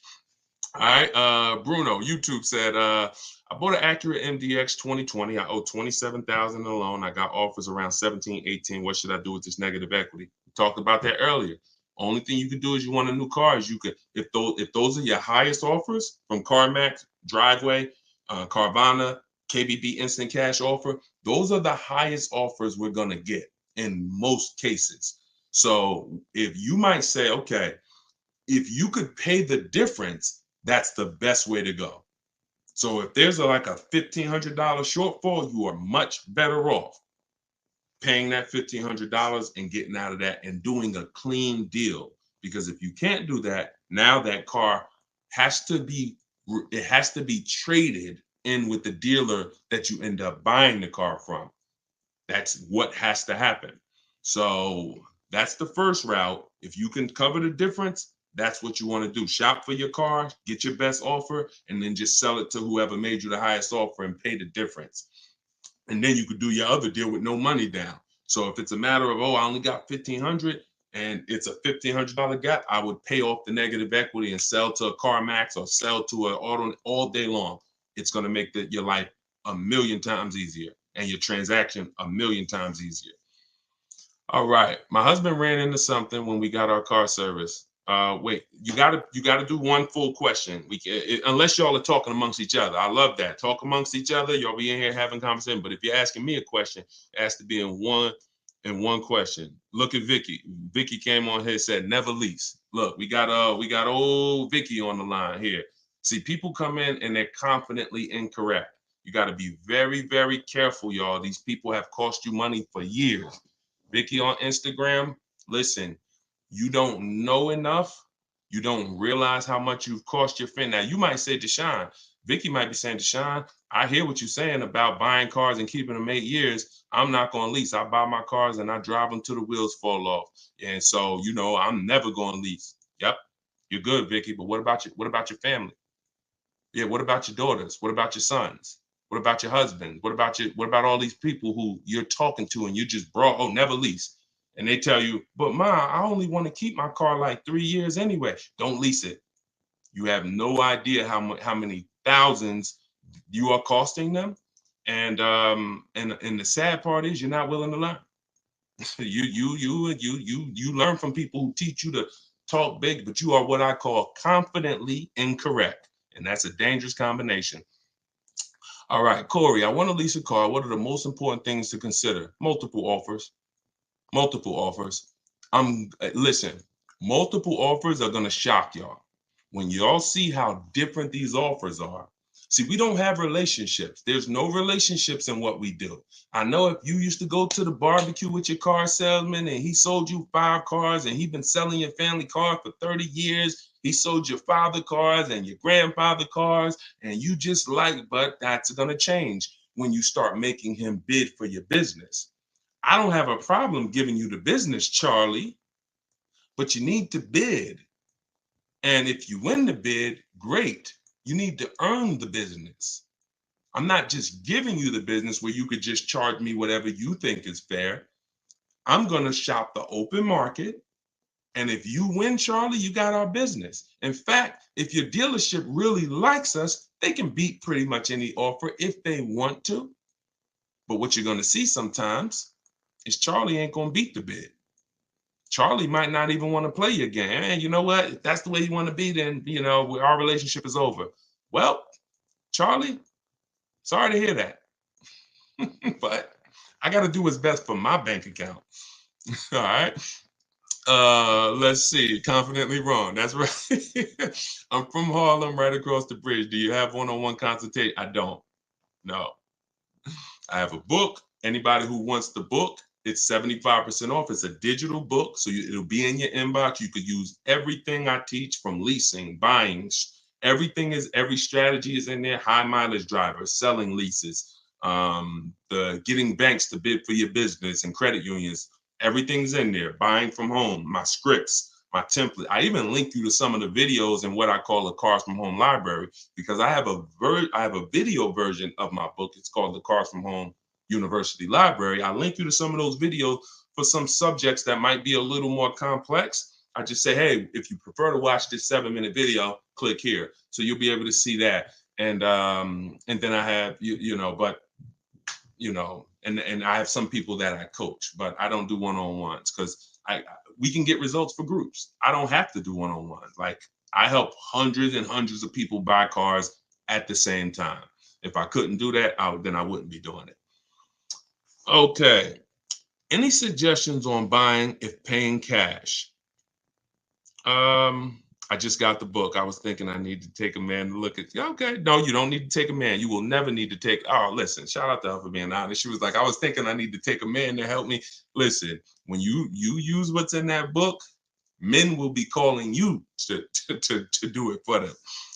All right. Hold on. Coach Mikey, the name of the book is Car Shopping for People That Hate Car Shopping. 7 Steps to Saving Time, money and avoiding dealerships. Any suggestions if buying a new car for cash? Just get multiple offers. If you're buying a new car for cash, just get multiple offers. And also, don't think. Here's what I want you to understand. So, if you were taught always pay cash for cars, just type $signs. If some of you may have heard this, some of you may have not, but if you have heard you should always pay cash for cars, just type $signs into the comments. Okay? And I'm not telling you paying cash for cars is wrong. Paying cash for cars is right for some people. Okay, let me tell you who paying cash is right for based on who I've encountered. Very wealthy people, very well-off to do people. I've talked to several people when I worked for General Motors and I worked for Mercedes. Y'all know I say it in all my videos: 5 years General Motors, 5 years in 5 years Mercedes Benz. And I would get these very wealthy people, or very financially, they didn't even have to be wealthy. Some of them weren't wealthy, but they had paid off houses, and maybe they were, maybe they were in their 50s, paid off house, blue collar, but you could just tell that they were smart, they were investing, and they could pay cash for the car. They'd be looking at like a Denali, $50,000 back then. Now they're 80. And they're like, listen, I'm like, so how are you going to pay for the car? Once we agreed on the price, smart, always agree on the price first. And I say, how you going to pay for the car? They're like, what are the rates? Now, if we had a special rate that month, 0%, 0.99%, 1.99, they'd keep their money invested because that money was making money for them. And then they just use the bank's money at a very low interest. So if you're in that position, if that sounds like, oh, Deshone, that sounds like what I do, then that's what you want to do. Now, if your money's not invested and you're not making it, then you just want to keep things low, keep debt out of the way. I like to keep then pay cash. Another thing people do is but that's for short-term buyers. So I'm assuming if you're purchasing a car, y'all already know you're a long-term person, 8+ years. But you shouldn't be buying a car paying cash and you're only keeping it 3 to 5 years. Because there was another group of people who would always get very aggressive leases, drive these cars for pennies compared to other people, and then they would just keep investing the difference. So while other people were putting thousands of dollars in cars, their lease payments were so low, they would just be investing their surplus money. So it's about knowing this. All right, Deshone, you just laid out 3 different types of people for me. Which one sounds like me? But when you hear people that say, always do this, red flag. And it's just they don't know enough. They're only operating from what they know, and what they know is not enough. And they want to project that onto you and hope. Think like I think. All right, let's go. Do I lease? It depends on if I'm going to keep my next car 8 years or not. I've leased probably 7 cars. Yeah, 6. And we just had an Infinity truck that we bought a year ago because we're going to keep it. So you always ask yourself the question. First question, when you open my book and you get to step 1, or if you ever see any of my videos and I tell you the first thing you do when I want to get a new car, first question is, how many years are you going to keep the next car? I call that the most important question. It's also the first question, because if you choose the wrong strategy, if you purchase, but you should have leased, there's no way for you to get your best deal. You are going to overpay by thousands of dollars because the person who leased is just way ahead of you. You're out here spending all this money, and the person who leased is just paying the little car payment, driving a ridiculously nice car for a very small amount. And it's just so you must put your deal on the right foundation. That's always step 1. Okay, can you drop a link in this video for your book, or do I need to go to Instagram? See if this one works. I don't know if I can pin the comment, but see if that one works. You should be able to click it. See if you can click on where it says DeshonesBook.com, all right? Thanks, Growing. Enjoy it. Should I lease? And look, everybody who just jumped on, my new book is called Car Shopping for People That Hate Car Shopping. While we're on this broadcast for 30 minutes, it's 75% off. It's normally $97. It's a digital book. It'll be in your inbox in 2-3 minutes. You could use everything I teach on literally mastering the science of purchasing. Purchasing or leasing from home. And it's 75% off. You can get one in my TikTok bio, in my Instagram bio, or you can go to deshonesbook.com. All right. When you lease, how many years and by miles is that good? Okay. I think you're asking how many miles is it good to do. It's good. Oh, look, y'all, we can never assume anything. She's asking how many miles is it good to do? The miles you need. In the book, I teach you, and look, you'll notice I'll tell you in the book is this, and then I'll tell you. So it's not like, oh, get the book and you'll find out. I'm about to tell you. So what you do is you need to, I call it choosing your mileage wisely. If you don't choose your mileage wisely, you're going to get penalized. And what most people do when they get penalized is they blame the lease because they took a 10,000 mile a year lease knowing they needed 15. I had somebody come on my YouTube page, y'all. It was one of the most ignorant comments I've ever saw. He said, never take more than 12,000 miles on a lease. Okay. So you're telling me you would tell somebody who drives 18,000 miles a year to take 12,000 miles per year? You're probably the same person that when they go over by 6,000 miles every year, you would tell them to buy the lease, right? Yeah, just bury them. Why don't you just dig a hole, throw them in it, and just throw the dirt on top of them? Be a little better than what you're telling them to do now. You get the mileage you need. If you drive 12,000 miles per year, you do 12. Now, what you do is I have a little exercise. First thing you do is ask yourself, what's my mileage to and from work? Most of your mileage is going to be work. That's why when people were working from home, they literally looked up in 3 years, they had, they put 7,000 miles on their car because they were working from home. You want to ask yourself, how much do I drive to work round trip? If that's, let's say 10 miles a day, round trip is 20. Okay. How many miles, how many days a week? This is how you choose your mileage wisely. Very, very simple to do. Well, the easiest way is to look at your old car. Easiest way, look at what you draw, look at your old car, and then just say, all right, how many miles did I have when I first got it? How many miles am I putting on it a year? If nothing changed, that's the easiest way. Now, let's just say, Deshone, I don't have a car or I can't do that. Okay. Assess your lifestyle. What's my mileage to work? Now, let's get back to that. Let's get back to that scenario. Let's say you're like, okay, I do 20 miles a day, 10 miles to work, 10 miles back home. I do that 5 days a week. All right. That is 100 miles a week for work. You multiply that by 52 weeks in a year, and you'll see, okay, that's 5,200 miles. Perfect. I'm way under 10. The first threshold for most leases is usually 10,000 miles per year. Some luxury vehicles, some do a 7,500 mile per year lease. But what you want to do is say, okay, now what am I doing for leisure? All right, I go down south. Oh, all right, I take a trip across the country. Okay, I'll do that once a year. I'll probably put another 2,000 miles on doing vacations. Oh, I'll probably do this. So you're just adding it up. One person was like, Deshone, my child's going to college. I'm about to lease. This was somebody in my group. She was like, how do I account for the mileage? Like I'm gonna be visiting them at the college. I said, okay, how many times do you think you're gonna visit them? She said, probably, every 2 months I'll go out there. All right, how far is the trip?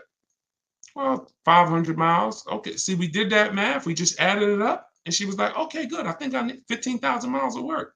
There you go. So all you do is just assess what you're gonna be doing and you'll be fine.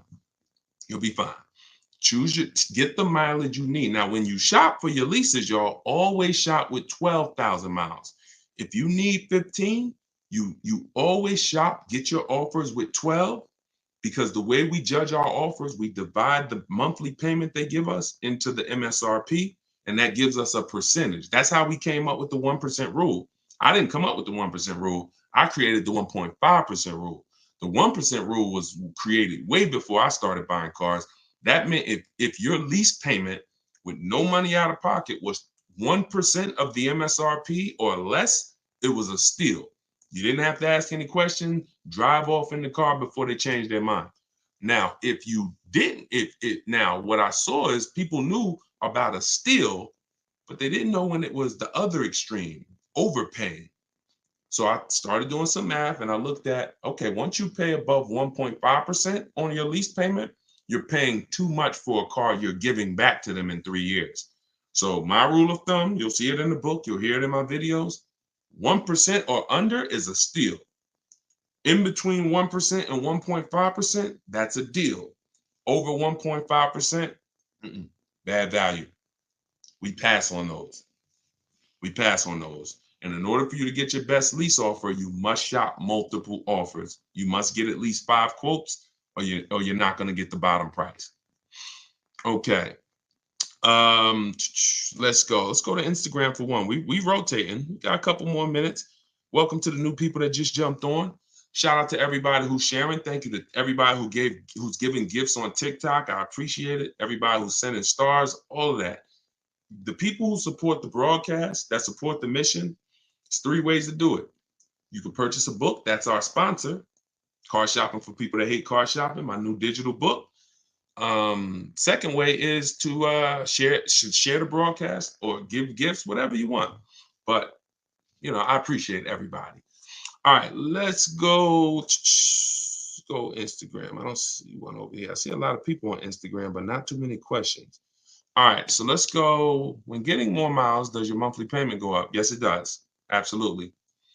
Yes, absolutely. So you're going to get your offers with 12,000 miles. And once you identify the best offer, you write that dealer. Now, if you're using my way, you're writing them because you're doing by email. If you're using your way, sales manager, you say, okay, can you please adjust the quote for me to 15,000 miles per year? And then you have them adjusted, because at that point, you've sorted through all the garbage dealers, the 80% of dealers that's going to overcharge you, and you found the 20% that are the people we want to do business with. These are awesome people. These are people that hate the 80% as much as we don't like them. Yeah, they wish they weren't in business. These are the people who will literally make buying from home easy. They'll try to beat their competition. They'll give you great price. They're honest. These are the people we are trying to find, but they're sprinkled in the 100,000 used car dealers, and they're sprinkled in the 17,000 new car dealers. So we're not going to find them just walking in the door and hoping, I hope this is a 20% dealer. No. All right, Sen, enjoy it. All right. Is gap insurance a necessity? All right, good question. So gap insurance, if you do no money down deals when you purchase cars, no money down, gap insurance is absolutely necessary. But you should be calling, you should be getting a quote. See if your insurance company can give you a quote. A lot of people didn't know that. You didn't know your insurance company may sell gap insurance. And if your insurance company doesn't sell it, there are companies that sell it, insurance companies. You don't have to get it from the dealer. So so here's what you want. If your car is worth, this is what I call insult to injury, because some people will tell you, oh, when you go into that office, the finance manager just don't buy anything. Now that finance manager looks at you and says, listen, you need gap insurance. If you were taught don't buy nothing, you in trouble, because this is what ends up happening when you need a gap and you didn't have it. You leave out of there and your vehicle value is only 25,000. This is an example, but your loan is 30,000. Now you go out there and a week after that, somebody hits you, God forbid, car gets totaled. Your insurance is going to pay off 25, because that's called the actual cash value, or ACV. But that $5,000, the bill's coming to you. I call it insult to injury because you just lost your car. Now you got a bill. Gap insurance.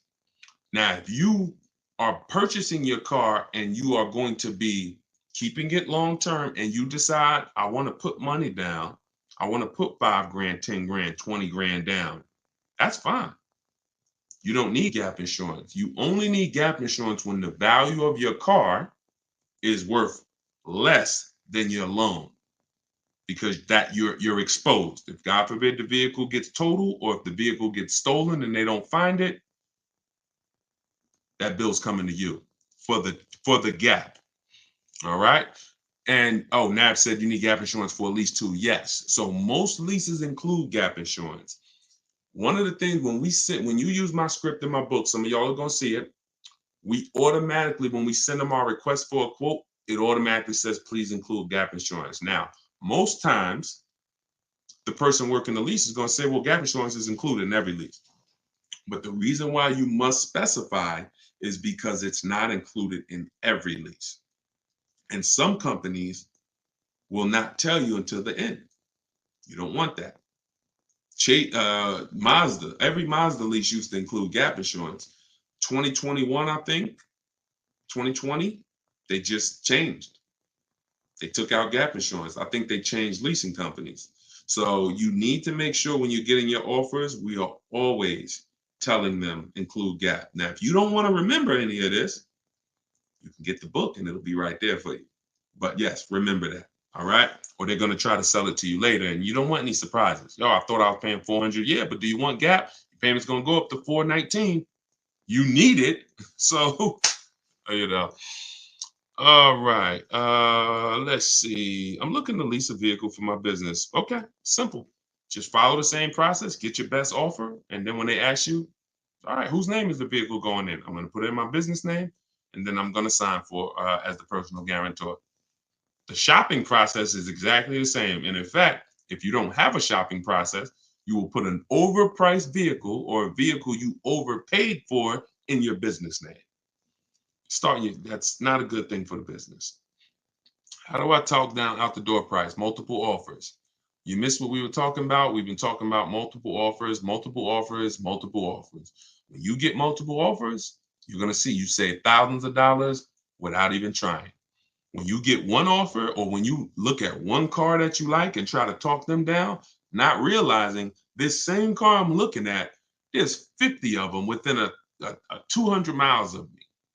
See, you got to think like that. And I think a lot of you are. You've been seeing the broadcast. You've seen a lot of you now are really seeing there's 65 million cars a year. So there's millions of cars around. Every car you see that blue Honda. Oh, I like that.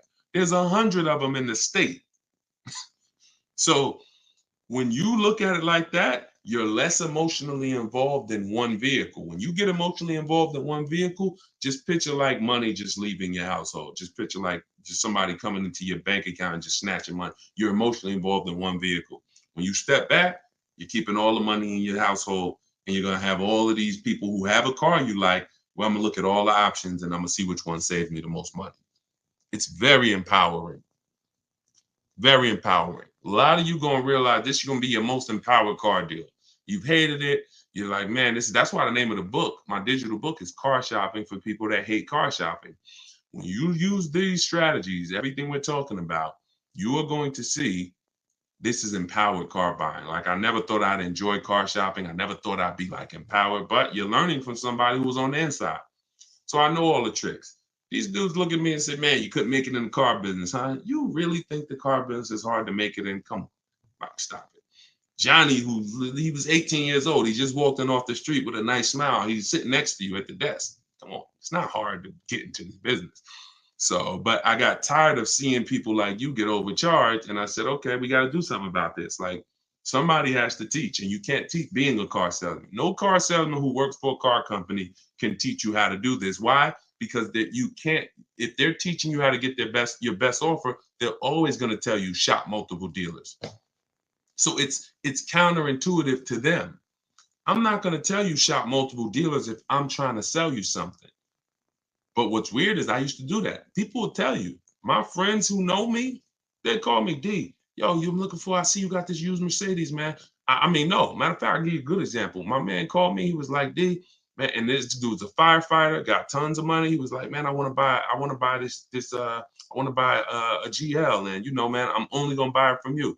But I don't want to get a new one because I'm gonna keep it and I want to get it. I said, all right, listen, I'm gonna tell you something. I'm gonna be honest with you. It's gonna sound crazy. If I don't have the best price used car, I'm gonna tell you to go buy it from somebody else who does. Because I'm not gonna put you in a used GL, and I know it's a GL out there that is 4,000, 5,000 less than mine. So at the time I didn't have one. He called me. He called me like a couple weeks later. He said, Deshone, he said, D, I'm looking at this GL in Pennsylvania, man. It's the last one they got. It's a leftover. They take it. He told me the price. They were taking off like 14,000 for him off a brand new one. So because he ended up saying I wanted to get a new one. I told him, I said, I got a new one, but that's a better deal, bro. Take that deal. See, that's why my managers had a problem with me sometimes, because I'm telling people Come back and see me in 3 months. You're not ready like that. Like, no car salesman, unless they're willing to like just not care about selling a car today, they're not going to tell you to get multiple offers. But when you get multiple offers, that's how you save all the money. All the money. So you must get it. And when you do it, you'll never go back to the old way again. You can see it's too much money. You're going to see how much money I've been missing all these years. All right, y'all. We're going to jump off. This was good. You know, it's tons of questions. We could do this for hours and hours, but we've been on for an hour and 10 minutes. I appreciate y'all. I appreciate everybody who tuned in. I appreciate everybody who shared. Use this information. Don't go back to the old way of car buying, car shopping. Don't do it. It's already cost you. It's already cost you. You can't get back the money you lost dropping off your leases instead of doing your equity assessment to see if you could have sold them. You can't get that money back. You can't get back the money you overpaid on these cars. But what you can do is change what you're going to do moving forward. If you change what you're going to do, that's all we can control. We're not going to cry over the past. All we're going to do is change what we're doing now. So if you want everything I teach in one place, grab my new digital book in my TikTok bio, in my Instagram bio. It's called Car Shopping for People That Hate Car Shopping. If you're like Deshone, that is me. I hate it. Then you are going to love this book. It'll be in your inbox in a few minutes, and it's 75% off. So if you go to that bio, as long as the timer is not at 0, you get it for 75% off, and it's everything in there, everything you're going to need. High mileage driving, leasing, purchasing, buying used cars, buying new cars, extended warranties, tire and wheel, everything is in there. And you'll have it in one spot. So the book is normally $97, but if you go get it now, you can get it for 75% off. All right. I don't see the book on YouTube. Here you go. Reem, let me know if you see this. Let me know if you see this link. That comment that I just posted, let me know if you can click that link, or you go to deshonesbook.com. I didn't have the banner up. And some of you may be watching like you might be watching on a TV. If you're watching on YouTube, you could just scan that QR code with your mobile phone and it'll take you to it. All right. So get your 75% off, and I will see y'all on the next live. We'll keep this going. Just make sure that you are telling everybody you know. You're going to run into somebody that's shopping for a car. You can't go outside of your house without tripping over somebody who's shopping for a car. Make sure you tell them, are you following Deshone? If not, they could be in trouble. And really, when you learn and you start doing this, you're going to tell them you are in trouble. Because if they're shopping that old way, they're in trouble. First one's from Facebook. We're taking questions from every platform, but this is Facebook. I have a 2018 MDX, 60,000 miles on it. Live in a small town. There are 2 recalls going on for the transmission and fuel pump. I can get one crankshaft done this week and looking to sell the car. Feels like it's a lemon and have other cars. Well, I mean, a recall is not necessarily doesn't necessarily make it a bad car. So if you're experiencing issues, then that's different. But you know, a recall, a lemon is when the same thing keeps going wrong, when it goes wrong 3 times. So I mean, don't always take a recall as it means it's a bad car. I mean, these cars are built, computers, things go wrong. Key is recall comes in, they fix them, and I mean, tons of cars have had recalls. Doesn't mean it's a reason to get rid of the car. 60,000 miles on an MDX, you know, that's not a reason to get rid of the car. Now, if you secretly want to get rid of the car, that's a different story. All right, this is TikTok. Best way to buy an E-Class right now, new or used. You got to figure out whether you're leasing or purchasing. If you're leasing, you know, you got to go deeper. Got to go deeper. And what I always say, we always teach, if you've been on a broadcast with us before, if this is your first time on a live with us, type 1. If this is your first time on a live with us, type 1. I want to see how many. All right, we got a lot of people typing 1. Okay. So something that we talk about that you'll learn is if you're not keeping your cars 8 years, you should be leasing. It's not even a question. you know, and I'll prove that to you over the show. Some people who've been on here, who've been learning from me and learning about the math, have known that. But and I don't care what you were taught. You know, if you stay around long enough, you'll find out that what you were taught has cost you a lot of money. And so that's the first question: is if you, when you say best way to buy an E-Class, you need to determine how long you're keeping it, because you need to see if you're going to outlive the depreciation. And that's for long-term people, 8, 10, 12 years. So if you're keeping it 8+ years, then you should be buying. If you're not keeping it 8 years, then you should be shopping for a great aggressive lease on an E-Class, getting multiple offers. We get at least 5. We will never buy a car. If someone learns from me and you use my stuff, we will never buy a car without getting 5 offers, because they're going to be $3,000 to $5,000 different between the offers minimum. This one's Instagram. I was told put a $500 deposit for a BMW I built. Do you agree? Well, there's 2 things there. And I always say, y'all, as y'all tap in, someone's going to ask the same question you have. No matter what you think your situation is, there are lots of other people in the exact same situation. So you're going to most likely hear someone ask the same exact question that you wanted to ask. So $500, a deposit on a vehicle is very normal. Could y'all keep tapping the screen on TikTok, keep running the likes up? I appreciate y'all.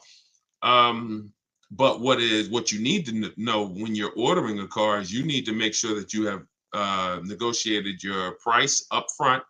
You need to make sure that you've gotten the best offer up front. And we always add to every order that any rebates that may apply when the vehicle comes in come to us as the customer.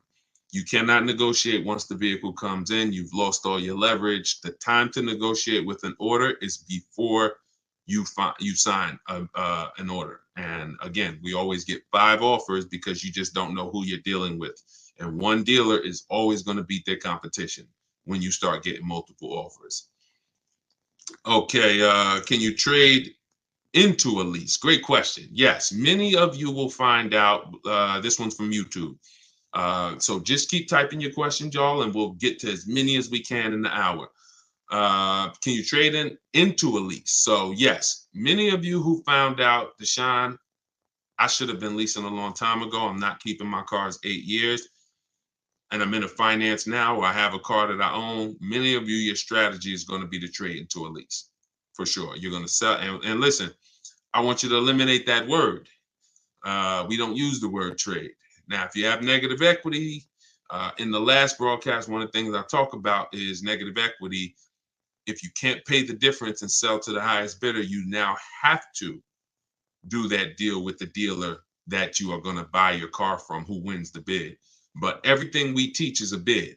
So that's the only situation really where we are giving our old car and bringing it into the new transaction.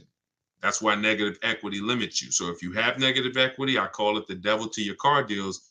You need to know the cause, which is usually you don't understand leasing and you buy your cars and trade them in. And then you need to, like I said, there's 2 ways to get out of it. There's 2 ways. You could either get the offers we teach in our equity assessment process. We get offers from CarMax, Driveway, Carvana, Kelly's Blue Book Instant Cash Offer. These replays do go up on YouTube and Facebook as well. So anything that you missed, hop onto the replay, watch it, and go to that section. Subscribe to the YouTube channel, because what we're going to do in the next coming weeks is we're going to start timestamping the questions. So as we build it out, although you'll be able to tap in from every platform, if you want to watch a replay and say, okay, I want the answer to that question, you can only do that on YouTube. So we'll have that coming in the next couple weeks. But yeah, so that's what you're going to do. That's the only time we trade is when there's a negative equity. Any other time, we're getting offers from the highest bidders online, and then whoever wins that bid gets our car, and then we're getting offers from the dealership for the car we want, multiple dealerships, and whoever wins that bid is who we buy our car from. That is how we maximize the money we save when we're buying, and that's how we make sure when we're selling our car, our lease. Who didn't know you could sell a lease? If you did not know you could sell a lease, type 1 in the comments. Well, we can't just keep typing ones. We got to come up with some different stuff. Type a question mark. You didn't know that you could sell a lease. Or you didn't know, here's another one. You didn't know you could sell a car while you still have a loan on it. Some people were taught, you might have been taught, oh, I thought I had to wait for the title. I didn't know I could sell a car because I would have people walk into the dealership and say, Deshone, that's the new one right there. I'm like, yeah, that's the 20, whatever. Just getting, okay, I got 4 more payments. As soon as I pay off mine, I'm coming to get that. Horrible. Now I sit that person down, try to educate them on leasing because you're running a race, paying off this car, and as soon as you pay it off, you're going to start a whole nother race on another car. So yes, you can, yeah, you can certainly. We never now look. Every lease doesn't have equity, so let's be clear on that.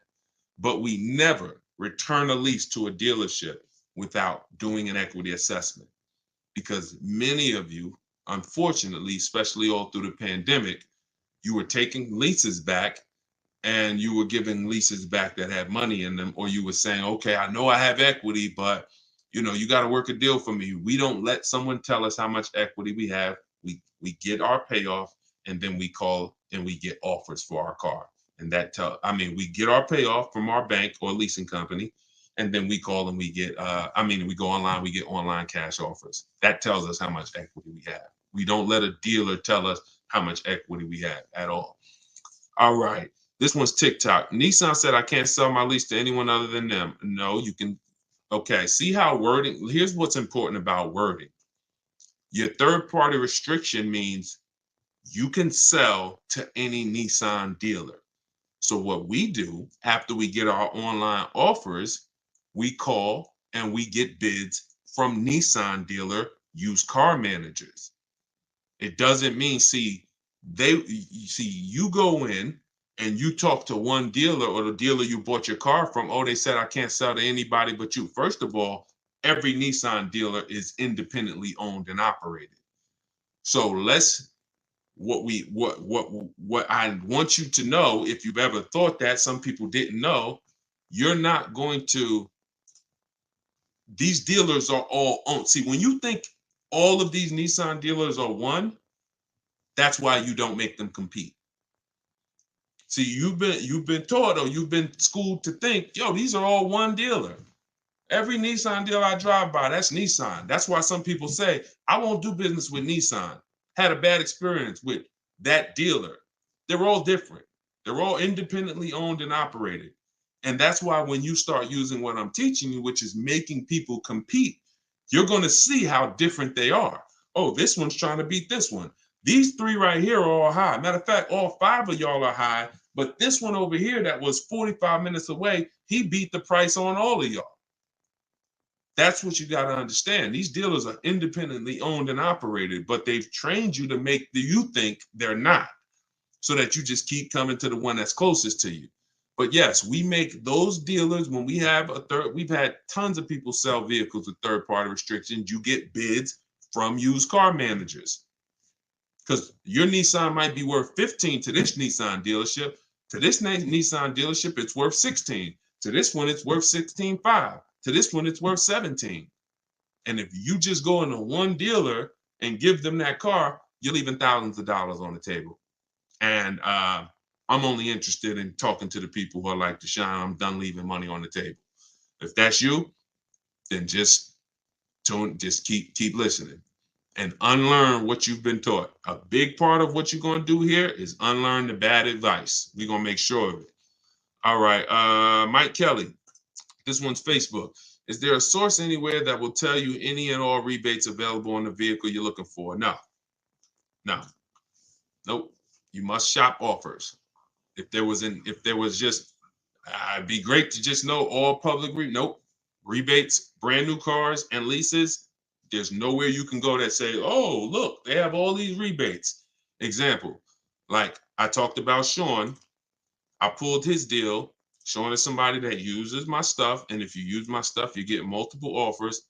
This was his F51, his F50 Lightning, $73,000 vehicle. Not only did the winning dealer save him $4,990, that's from the dealer, but through multiple offers, the rebates were revealed, 15.5. Now, You don't know if that's the real rebate. Could be 18. When I worked for Mercedes, I sold 2 Maybachs. The rebates on each of them was $20,000. So some people, I remember when a young lady named Shonda, she lives in California. She got a Volkswagen, she got a Volvo last year. She had to go to Southern California because they were blowing everybody away as far as the prices. She said, Deshaun, I'm taking a plane, $73 plane ticket, because the dealer in Southern California is saving me $3,000 above my best offer up here. And I said, well, sounds like a great plane trip. You're going to have a nice ride home. But what we saw was some deal, and this is regular. Some dealers will say, hey, we got $1,000 rebate. I included it. Some dealers, oh, it's a $2,000 rebate. I included it. You don't know what it is until you get 5 offers, and then you see the best one. So there's no website that'll tell you what all the rebates are. Be nice. Thank you to everybody who gives gifts to and supports the broadcast, stars and all of that. And of course, thank you to everyone who's bought my new digital book, Car Shopping for People That Hate Car Shopping. Everything I'm teaching, everything on my videos all over social media is in there step by step so that you can have it all in one spot and you can use this for the rest of your life. It's a digital book, so I always update it when things change. And for our launch, you can get it for 75% off. It's normally $97, but in my TikTok bio for 30 minutes while you're on the show, you can get it for 75% off, or in my Instagram bio. All right, let's go to Instagram. Oh, let me post it for you guys here on Facebook and YouTube as well. Anybody who's watching on a TV, you can scan that QR code, or you can go to deshonsbook.com. Don't want to forget about you guys. Good to see you, Mike Kelly. All right, let's go. See, now look at this. This is the language that we got to get out of. Somebody said, Lexus just quoted me $1,065 for a lease, $58,000 car. Now, I don't know if this person just jumped on, but about 5 minutes ago, I was talking about Nissan. See how we talk about one dealer like it's the company? And see, that eliminates our ability to tap into multiple offers. Lexus didn't quote you anything. Lexus is the big company, Lexus USA, that makes cars and has a bank and has multiple franchise dealers. That's Lexus. You went to Lexus of Rockland County and they quoted you that. You went to Lexus of Englewood and they quoted you that. You see what I'm saying? When you understand that these dealers are independent, you'll stop calling them the brand. They're not the brand. And you'll also start to get multiple offers because Lexus of Englewood competes against this dealer. And so we will never buy a car without getting at least 5 offers, because 80% of dealers are overpriced. 80% of dealers will sell you a car 3, 4, 5 grand above what their competition will. 10 grand, doesn't matter, as much as they could get. 20% will blow their competition prices away, and that's who we find and that's who we buy from. And we do that right here from home. Now, you're welcome to do it the manual way. You can call a bunch of Lexus dealers, ask for the sales manager, get multiple offers, tell them everything that you need so that they can give you a quote. You're more than welcome to do that. I do it online. I have the strategy I call it 25 to 5. We connect with 25 dealers, one, because I want to shop out of all their inventory. When you're buying or leasing a brand new car, you want to shop out of all these dealers' inventories so that we don't have to hear, oh, I don't have that color. Oh, you know what? That one's hard. I don't really have it with that option. When I'm shopping out of 25 dealers' inventories, very rarely do we hear that, unless it's just a rare car, and in which case, we wouldn't have, going into 2 dealers would have not worked for us anyway. So when we find out, we don't believe something until 5 dealers say it, 10 dealers say it. 1 dealer, nah, we don't believe that. All right, let's keep them going. Great questions. Let's keep them going. Keep typing your questions. No, maps is not in my book. Do not, if you're in maps, you don't need my book. Yeah, you're in the video version of my book and you're coaching with me. So if they're two totally separate things. Totally separate things. Oh, you just came from the masterclass. Okay, so you're choosing if you want to join MAPS. It's up to you. It's up to you. Or you can get the book. It's up to you. I provide the information. I don't hold back information. It just depends on what experience you want. You can come on here and let's ask questions, and I'm gonna give you the strategy. You can try to remember them. You can watch all my videos. You can get the book if you want it all in one spot. It's totally up to you. As long as you get the information and shop right, that's all I care about. Is it better to lease or own a car? Monica, this is a great question. And I told you guys, someone's gonna ask the same question as you. This is the first, okay, so I'm gonna give you the formula that will save you the money that you need to save and will forever answer the question of should I lease or buy this next car? It's very simple. This question has nothing to do with how much you drive. It has everything to do with how long you're gonna keep the car.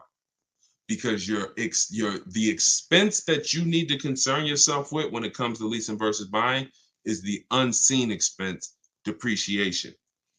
When you are buying a car, if you are keeping it 7+ years, like once you get to about 7 years, your depreciation has really cooled off and leveled out. What does that mean? You're not losing a lot of value in your car every year. When you buy your car, the first year, the second year, the third year, the fourth year, the fifth year, you're losing high percentages of the value. Whether you drive it or not, doesn't matter. You could have it parked outside. It's just going down, going down, going down. This is why you got to be clear on the fact, here's what you got to understand. I pay for my mileage, I pay for my usage, whether I buy or lease. Because how many people have either said this or you've heard somebody say it? Oh, I want to drive as much as I want, so that's why I don't lease. Who's heard that? Or said that. Honestly, I like to drive as much as I want to, so that's why I don't lease. Let's see. Okay, lots of you. So you pay for that mileage whether you buy or lease. When you start realizing that, now your mission is going to be, if I pay for it whether I buy or lease, which one do I pay less for? Now, in the long run, for those of you who on average, because I mix it up. I've had 6 leases. I kept those 3 years. I have a vehicle now that I bought. We're keeping it 8+ years. So there is no one, it's not the person, it's the vehicle. Who on average has a car that they usually keep 8+ years? Tell me how many years on average you keep your car, or even on how many years on average you've had your last car. How many years do you typically keep your car? The car that's outside, how many years you had it? Just stop. I want to see some of your answers.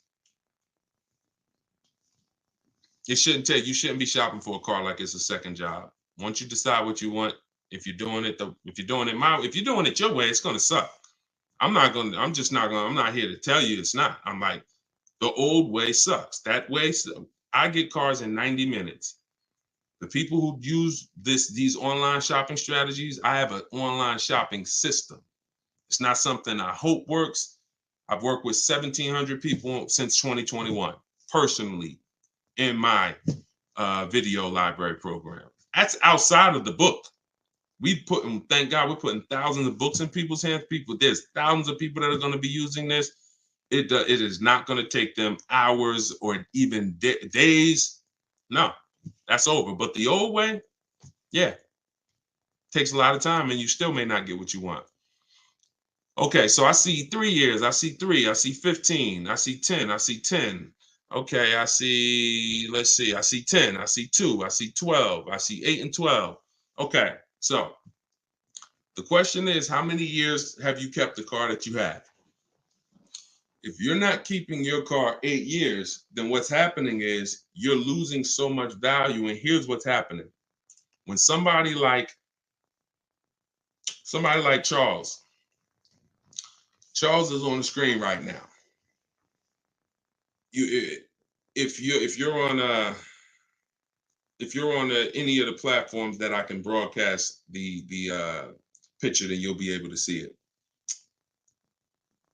He's shopping. He got a Hyundai Palisade. This is top 10 most popular vehicles, especially all through the pandemic. This was top 10 most popular vehicles, big SUVs. People were paying, and you may be like, Deshone, I got a Palisade. I paid 3,000 over sticker. I paid, 5,000 over sticker. I've heard people were charging 10 grand over sticker. So he's leasing this vehicle. He said, I reached out to 35 Hyundai dealers. I have something in my book. I call it the 25 to 5. So you might be like, Deshone, how do you reach out to 35? Took him about 30 minutes. We do this all from home. He's using my copy and paste templates. He said, I reached out to 35 Hyundai dealers. I got 10 quotes back. The offers range from, and this is important because when you properly shop offers, you're going to see a big spread. If you don't see a big spread when you're shopping offers, you did not shop right. That's used cars. Whenever I'm buying a used car, the car I bought, it was 31 grand. I saw vehicles from 31 up to 37, 38. When we shop offers, you should see a $3,000 to $5,000 difference between your best offer, who wins the bid, and your highest offer. That's when you know you shop correct. So he said the offers were between 1.23 and 1.66. I'm a high mileage driver, so he adjusts the mileage after, but his payment on a $48,000, $48,595 Palisade is $597. They told you that leasing was like renting. One of the worst things you heard. Who's heard that? Leasing was like renting. Renting a car is hundreds of dollars per day in most cases. Leasing a car is pennies on the dollar when you get great leases. And don't pay attention. He gave them $597. We always shop our lease deals with only first month's payment due at signing. So don't listen to the advertisements. Don't listen. Pretty much, if you're going to do what I'm telling you to do, you got to stop listening to everything but me. And that's not egotistical. Try what I'm telling you. But if you start listening to people, oh, it's no deals out here. Not for you, there isn't, because you're using old strategies. Oh man, I went to all these dealers, man. Nobody want to make a deal. For you, oh, I saw a commercial that said to lease a Hyundai Palisade was $497 a month, and I had to come up with $4 grand plus taxes and fees. We don't look at those. So for real, if you're going to do this and you want to save the money that Charles is saving and that a bunch of other people I'll show you are saving, you can't listen to none of that stuff. None of that is deals. That's noise. Deals are not advertised. This, they will never advertise. You will never see, come drive a Hyundai Palisade, $50,000 vehicle, $597 a month, no money due at signing, and that includes tax. You'll never see it. That's a real deal. Real deals are not advertised. And if you're not keeping your cars 8 years, somebody like Charles, who's learned to lease, he's paying so much less than you. So there's two ways to win with buying cars. You're either going to keep them a long time, 8+ years, so you can outlive all this depreciation, all that money you're going to lose, or you're going to get great lease deals. But there's this group of people you're stuck in between. You like, some of you buy and keep. Look at all the people on here who put 10 years, 10 years. Those are people you won. You kept a vehicle 10 years, even if you overpaid for it a little bit, you still won, because the long-term wins, the long-term value will exceed anything that you might have overpaid for. Now, if you got a crazy deal and crazy huge discount, even better. Those are the people who will win. But the leasers who get great lease deals, you win. But the people who you're stuck in between, you buy your cars and then you trade them in. 2, 3, 4, 5 years, 6 years. You haven't picked a side. You won't lease and then you won't keep. And you're destined to lose if you're in there. There's another group of people who are losing. You lease and then you buy the vehicle. Stuck in between. You're losing. And it's time to stop. Because, well, anyway, let's go. Let's keep the questions coming. Somebody on Instagram said he can't hear me. How's the volume on Instagram? Can y'all give me a clear? Is it him or is it me? Let me know. All right, come on. Let's keep the questions rolling. Have any bad credit questions been answered yet? There's no bad questions that have been asked. Okay, good. It's clear. So check your audio, man. Check your audio. What credit score do you need, and what is your? And well, in my book is a plan for every credit score. Like if I couldn't lease, I'd be setting myself up for a lease. If I needed a vehicle right now, well, first of all, let's say I don't have the credit to lease right now and I don't need a vehicle. See, who knows that there's a very big difference between need a car and want a car? Who knows that? Very big difference. Sometimes you could mix those up. Yeah, I want a car. Do I need a car? That's different. If your car was stolen, totaled, you need a car. If you're just like, you know what? I'm looking around, I want a new car. You want a car. Now, if you have the credit, great. But if you know that based on what you're going to learn or what you've learned so far, I've got tons of broadcasts. We've talked about leasing. We're never going to stop talking about people who don't keep their cars 8 years. You're breaking the 8-year rule and you should be leasing. If I could qualify for a lease and I needed a car, I'm getting an inexpensive car that I can use to build credit. That's my only it's only two purposes for that car. If I know I should be leasing, Deshone, I want to drive these brand new cars. I want to pay these pennies on the dollar. I want these low payments and everything, but my credit's not there and I need a car. Then I'm getting me the least expensive car I could get a loan on. It's going to be for two purposes: to get me where I need to go and to build credit so I can lease in 2 years. Now, if you go out and you get a $20,000 or $30,000 car and pay 20% interest rate on it, you won't be leasing in 2 years, because that car is going to have so much negative equity. When in 2 years, when you go to try to switch it and sell it, you're going to see I owe too much, and now that's going to blow out my lease deal. I would have got a great lease deal, but I still owe daggone $23,000 on that Scat Pack that was 9 years old with 90,000 miles. It's your choice. You could set yourself up or you could set yourself back. All right. Let's go. We're paying $20,000 down on a new car for $55K. Be advisable. Nikki, great question. Nikki asks, I always say, y'all, if you stay on long enough, somebody else is going to ask the same question you have, because many of you are in the same situation. There's no one on here. I don't care what you think. Your situation is not unique. It's not unique. Millions of people a year buy cars. And many of you are in the exact same situation. So you're going to hear your question. Now, she said, with paying 20 grand as a down payment on a brand new car for $55K, be advisable. If you plan to keep the car 8+ years, then sure. There's nothing wrong. See, I want you to look at down payment money when you're buying, like paying cash. People weigh it the same. What's the rate? What am I doing with my money? So let's say the interest rate, before we buy any car, we always check to see, is there any special interest rates? 0%, 0.99%, 1.99, especially in the days where interest rates are high. We check this. We check this anyway, but it doesn't matter. Interest rates could be super low. We're still going to check this. So some people will say, if the money is very cheap, then I'm not going to put much money down if my money is working for me. So let's just say you got 20 grand under the mattress or in a safe, then that money's not working for you. It's just cash. So you may not care about throwing it at the car. Someone who has money in the stock market and mutual funds and real estate and investments that are earning them, 8-10% or more, they're going to put less down and they're going to use the bank's money if it's cheap.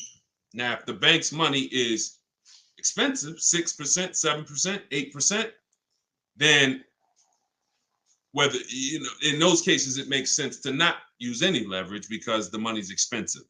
So if I was buying and money is expensive, then I'm going to put as much money as I can down. I'm going to look to pay off the car, but only if you're keeping it 8 years. If you're not keeping this car at least 8 years, then you're about to lose a ton of that money. 20 grand, you're about to lose a ton of that. A ton. because you should be leasing. You should be shopping for leases, not for purchases. We must, if your goal is not to be one of the people on here, when I ask how long have you had your car and they put 9, 10, 12 years, if your goal is not to get to that level, because at that level, you've outlived depreciation. Your car has lost tons of value the first 3, 4, 5, 6 years, tons of value. But it gets to a point where it's cooled off. It gets to a point where you're not losing that much money anymore. And that's where most people go and trade a car and do it all over again. They say, look, I went through the worst depreciation for 6 years, but let's go and do this again now. Start all over. Where you're supposed to be at that point, like, now this is where I keep it. Car's paid off, depreciation's cooled off. I'm going to keep this thing, and I'm going to now get all of this money that I put into this car back out of it. I'm not going to go swap this and do this thing all over again. If you are that per Deshone, I'm not keeping a car that long, then you should be shopping for leases. Deshone, I don't have the credit, then you should be getting a car that sets you up for a lease in 2 years. Very simple. Boundaries. Key Rock, good to see you. Good to see you. I see a lot of people. If this is your first time on the broadcast with us, can you type a 1? I always like to shout out the new people and shout out to the sharers. Shout out to everybody who tagged somebody, who invited somebody to the broadcast. On Instagram, if you hit the share button, you could actually run down the list and just share with like several of your friends. And look, I'm just telling you, as we get this information out, you don't want to see your friend's car deal in a year and you like, when did you get that car? And you like, you don't follow Deshone? And like, no, I never heard of him. Because most people have no idea who the heck I am. And you like, man, I've been following him for like a year. No, didn't I tell you I was shopping for a car? Why you ain't telling me about him? Now you might lose a friend. You might lose a friend. I'm just saying. All right. To everybody that just jumped on, everything that I'm teaching, if you've seen any of my social media videos, it all comes out of my brand new book, Car Shopping for People That Hate Car Shopping. It's a digital book, and I kept it digital because I have links in there. I got links to videos. I got links to my scripts, and I update it. When things change in the market, if I had 100,000 books in your houses, now something changes, a website changes. That now here's what you'll be hearing. Hey guys, yeah, I know you bought my book last year, but you know, a couple of the websites changed, so I just released volume 2, the updated version. Go get that now. Right in my that's the only thing you could do. I wouldn't be wrong. It's just that's all you could do if you have a print book. With a digital book, update, you open it a year from now. Any websites that are not relevant anymore, like Vroom went out of business a couple months ago. They were in part of our bidding strategy. You open it up, you don't see Vroom because I updated the file. So you can get it for 75% off as part of our launch. In my TikTok bio, it's normally $97. In my Instagram bio, or you can go to deshonesbook.com if you're on Facebook or YouTube. I'll put the link for y'all. And let's keep the questions coming. Let's go. But get your book. Once 30 minutes expires, it's $97, which is still great money. So it doesn't matter. You're still going to win. But 24 is better than 97. All right. Let's see. This one's from Facebook. We're taking questions from all platforms, so keep typing them. I typically lease, but I want to buy a used car 3 years or older. Plan to keep it for a minimum of 3 to 5 years. Can't make this stuff up. Paul, how long you been on the broadcast? How long you been on the broadcast, Paul?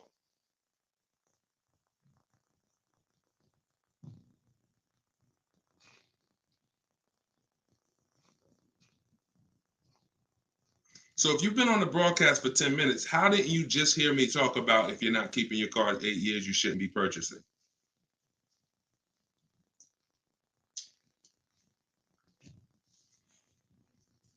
You're losing, brother. You're losing. I'm making this as clear as it can possibly be. You need to be locked in. I didn't say if it's not used. Don't, please listen. Take what I say exactly the way I say it. Exactly the way I say it. Don't add to it. Don't take away from it. That's the only, now, if it doesn't work, you come back to me and you say something. But if I'm teaching you something that I would, and I hate this, 90% of people are doing incorrectly, then in order for you to really win, you got to be totally locked into the details, bro. Like we talking numbers, we talking financial, like we talk. So you got to be in, and look, because this is new for you, you might have to be like, all right, D, I got to go back and I got to rewatch the broadcast.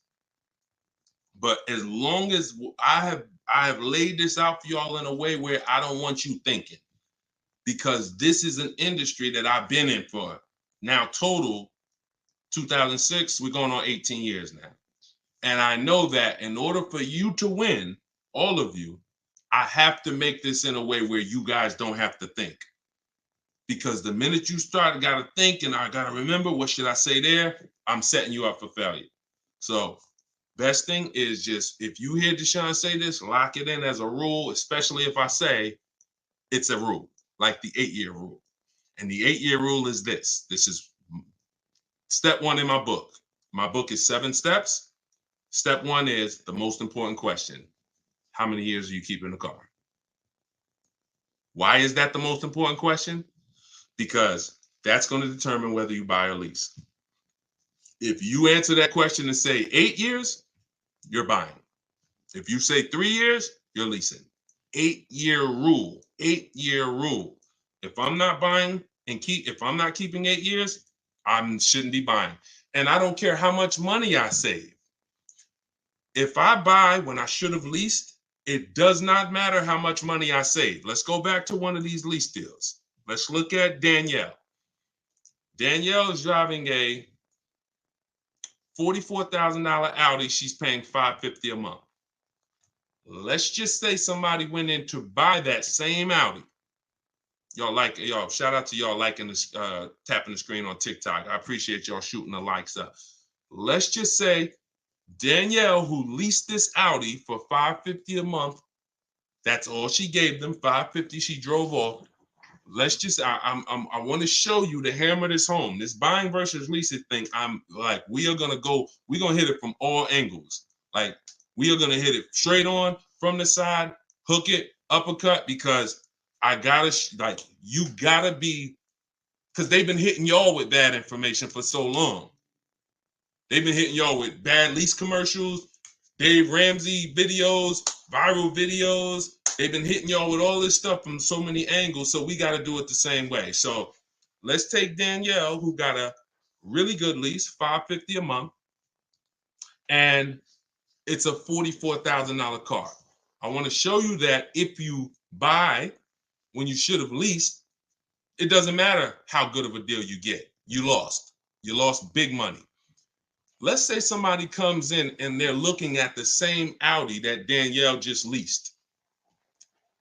She just leased it. They want to buy it. Now, let's just say let's say they get a bet. Let's say they even get multiple offers like I teach, and somehow they save $5,000. Just make up a number. Save daggone more than 10% of the price. So they buy that car for $39,000. Now, once their taxes and everything go in, they're going to be about $42,000. Every $5,000 is what, y'all? Every $5,000 that you borrow on a loan, some of you know, if you're new, you may not know, but you're about to find out. Every $5,000 is how much per month? So this person came in, they used their skills, they might have used a negotiator, or they used my strategy, got bids, they end up getting a $45,000 Audi, $44,000 Audi for $39,000. Now they're going to finance about $42,000. There we go. Thanks, MK. Every 100, it's $100. So where does that put them per month? 42, about $830. Yeah, but he saved $5,000. Matter of fact, no, man, he stole a car. He saved $10,000. He went in, got the brand new Audi A3, saved $10,000. They just wanted to give him a price no one else in the country has ever gotten. We want to give you a price no one else in this world has ever paid. Take $10,000 off that. Instead of 44, sell it to him for 34. My God, I really won with this. Now, Danielle drove off for $550. He gets it for 34, taxes and everything. He's about 38. Every $5,000, $100 a month. What's his payment? 38, 750.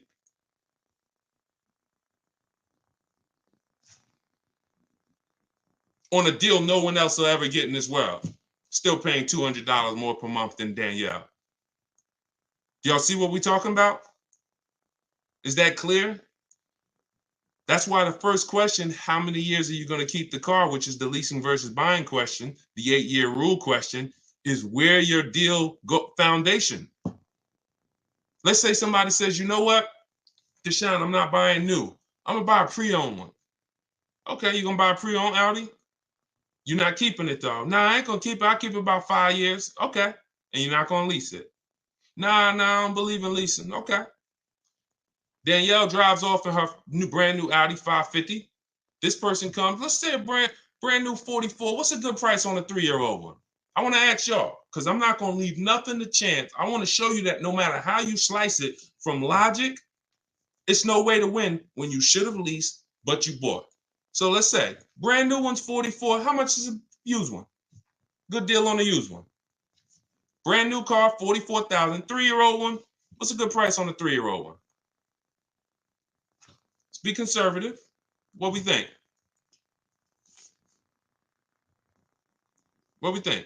Y'all take some time, think about it, because it's something you got to. 3-year-old Audi, brand new was 44. What should a pre-owned one be? Can we say, okay, I was going to say 28, Mike. Mike said 30. The Don said 30. That's fair. 27. So let's call it anywhere in there, right? Let's go with the lowest one. Pre-owned one shouldn't be 40. Stick around. If the car is brand new 40, then at 44, then the pre-owned one shouldn't be 40 for 3 years old. Stay here, okay? Stay here. We're gonna make sure that you save money, but let's just go deep. Let's just say the lowest number somebody called out on this broadcast is what the person gets it for, $27,000. $27,000 tax, put them about 30. Every $5,000, how much a month? $100. What's their payment? $600. Is it clicking? If it's clicking, we just compared a good lease deal that Danielle got, what's coming out of her house, what she's driving. Danielle pulls up to next to two people. Let's just say they all at the traffic light. 3 Audi A3s at a traffic light. Danielle in the middle. This woman over here, she bought hers, got a great deal on it. And this used one over here. Danielle's paying $550 for a brand new one. Person to her right bought it, paying, what was it? What was the person who bought the new one paying a month? Was it 8? It was 8, right? And the person to our left who's driving the used one, 3 years old, 1 year left on the warranty, is paying 6. This is why I fight for you to understand. This is how you got to understand. So when you think about it, and some of you might be saying to yourself, Dad, Deshone, I haven't kept my cars 8 years. That's me. So what are you going to do now? I wish that I could meet you where you're at and be like, hey, you're doing so good with these cars. You're just saving all the money you should be saving. You know, you're just killing it. But let me show you how to do a little better. I wish that was like, that'd be easier to deliver. That's not me. That's not what I'm here for. I'm here I got to deliver the bad news first. I'm from an industry that taught you how to do things wrong. And then you got influencers who talk about cars, who know nothing about financial strategies with cars. They done gave you strategies that have failed you. So I got to come in and tell you, yo, that was all wrong. Now it hurts because you're like, Dad, I lost money. But I'm the only one that's going to give you something that say, all right, You lost the money, but you still got a couple more cars left. We still got your family. You still got your friends. We could win from now on. So that is the rule. If you are not keeping your cars 8 years, doesn't matter you buy, doesn't matter new cars, used cars. When you say, I want a new car, if you ain't keeping it 8 years, you should be shopping for great lease deals all day long. You're going to keep tons of money in your pocket. You're going to drive the best cars. Now, if you're like the opposite, Deshone, I'm keeping my cars 8, 10 years, then you shouldn't even be thinking about leasing. Now, that doesn't mean that's your family, because your child might be, or your spouse might be, you know, man, I don't want to keep this one 8 years. Okay, then your spouse should be getting a lease and you should be getting a purchase. Every car could be different. All right. Everybody getting value out of this? If you're getting value, type $signs. If you're getting value, I know, look, I don't mind. I'm from an industry of confrontation, so I don't mind coming in and having the latest down. But here's what I do know. A year from now, 5 years from now, you're going to be like, man, I'm glad I learned how to do this thing right. Outside of the bidding, outside of the getting, how we shop, that's one thing. We get bids. You're going to love that. You're not going to be doing this negotiations anymore. If you're not a good negotiator, type not good. If you're not a good negotiator, type not good. I'm going to show you how bids is going to save you all the money. Danielle didn't, she's not negotiating. She didn't negotiate for this $550 a month. She sat at home, she got bids. Sat at home, did all her deals, made people bid for her business. Did all her counter offers that I told her how to do online, email. They ain't got to talk to nobody. That's how you win. When you're typing Deshone not good, you win by making people bid. All right? That's how you do. But outside of how we get deals, the leasing versus buying, that's the foundation of the deal. And if your deal's on the wrong foundation, you can't get a good deal. So the first thing you always got to do, put your deal on the right foundation. I should be leasing based on how long I'm going to keep the car. I should be buying based on how long I'm going to keep my car. All right. Is it true that you're not responsible for major repairs when leasing? That's correct. Now, you can't bring the vehicle back damaged, but if you have an accident, you run it through insurance, it doesn't affect you. You have no penalties. You could have 10 accidents when you're leasing, as long as you run them through insurance. Now, if you had 10 accidents on a purchase, what is that doing to your value?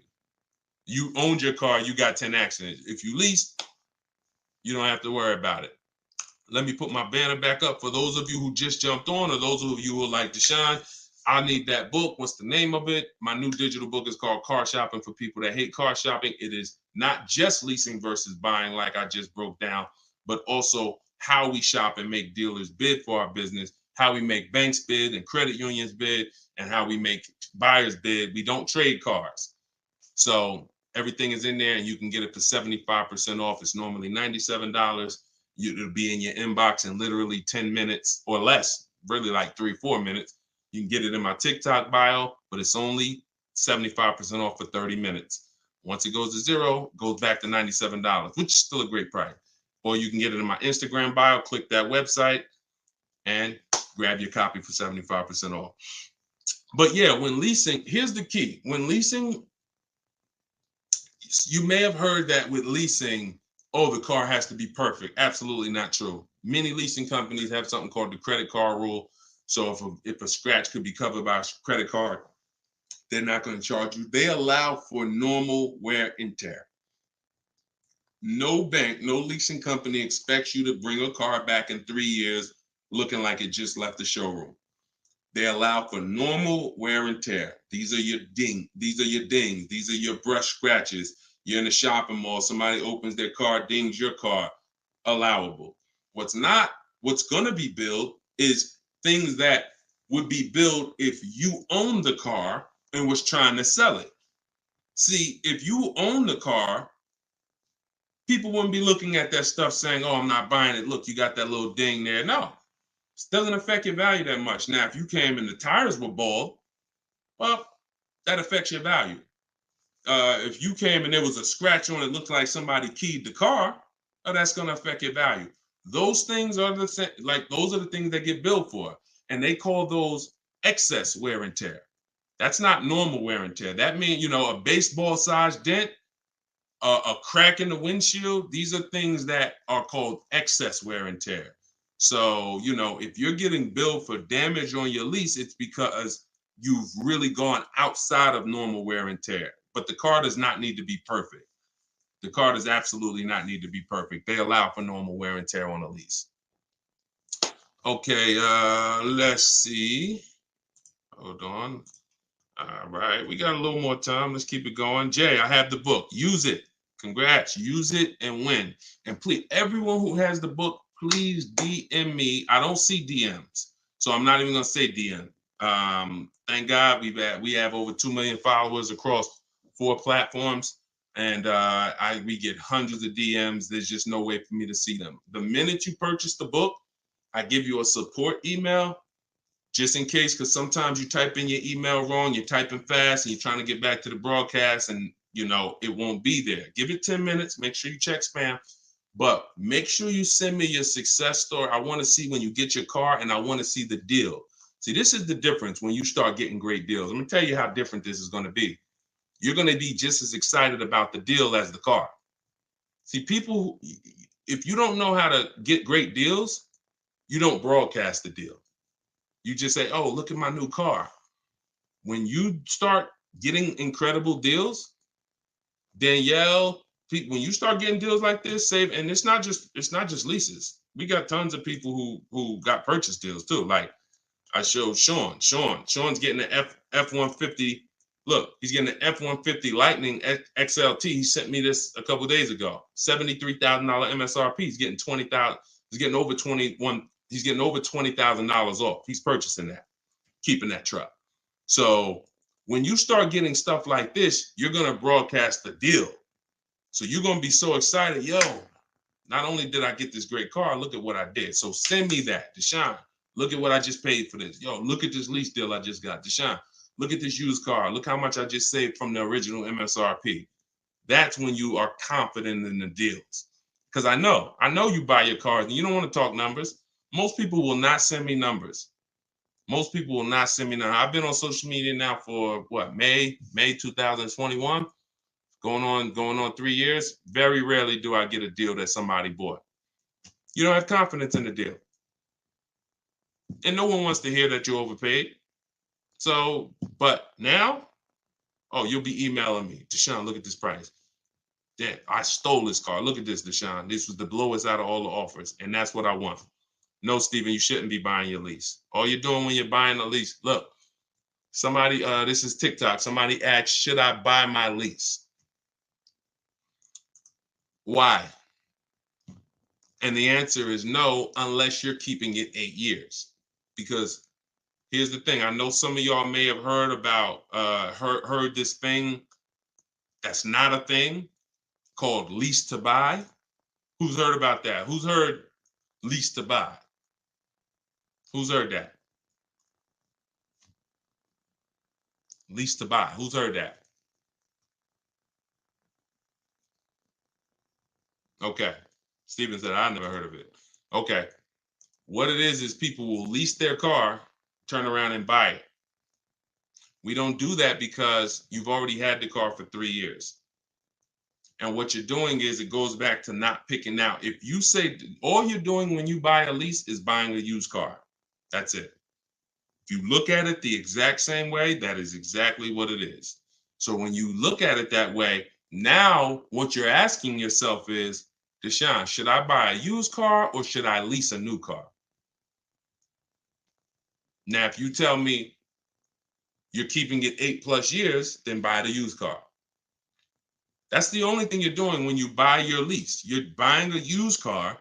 People used to come into the dealership. It was one of the least exciting things that I ever did. I'm gonna tell you why. And I would try to make it exciting. It never was. People come in. I set up the appointment for them to come buy their lease out. They wouldn't listen to me in some cases. Now, again, if you're keeping the car forever, if you say, Deshone, I love this car, you know what? I leased it for 3 years. I could see myself keeping it for another 8 to 10, easy. I love this car. Then buy it, 100%. But a lot of times, nope, it wasn't. They come in and they just like, oh, I don't feel like shopping, or hey, whatever reason, they buy the lease. They come out of the office and I'm like, all right, hey, paperwork's done, because you're literally starting another loan, or you're laying out a good financial check for a car you've been driving for 3 years. At least when you lease, at least when you buy a used car, it's a different car, So it's like there's some excitement there. It's new to you. It's new to me. So when you buy your used car, it's like got me a new car. It's pre-owned, but it's when you buy your lease, you come out of that office and you're like, dang, I just signed up for 5 years of payments on a car that I already been paying on for 3 years. Most people who are going to buy their lease, it's going to take a 5 or 6 year loan to get the same or similar lease payment. So if your lease payment was $400, usually to get to about a $400 finance payment, you need a 6-year loan.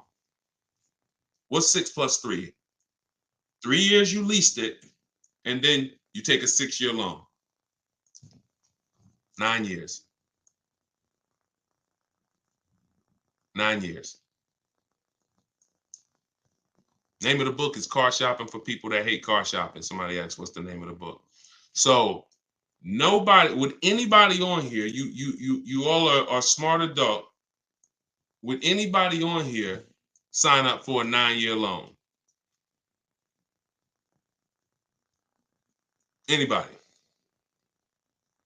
Anybody? No. No. Look, she said, hell no. No. So that's what most people are doing when they're buying their lease. And you look up, you look up, and a lot of people ain't even planning on keeping it. They just don't want to shop. See, when you learn to shop, Stephen, you'll see it's deals everywhere. Like the deals, like I've been helping people for the last 3 years make deals all across the country. It's deals everywhere when you know how to shop. When you don't know how to shop, there's deals nowhere. So most people, they're just buying their lease to buy some time. Here's what happens. Literally, they'll pay the lease for 3 years, buy it, take out a 6-year loan. You look up in 3 years or 2 years, let's say 3. And you're like, all right, you know what? The market seems a little better. Meanwhile, it's been fine the whole time. And you're like, okay, man, I've been driving this car. I leased it for 3 years. I had it for 6 years, man. Let me go and get something else now. Shop. You still owe 3 years of payments. What a shame to have a car you paid on for 6 years and you still owe 3 years of payments.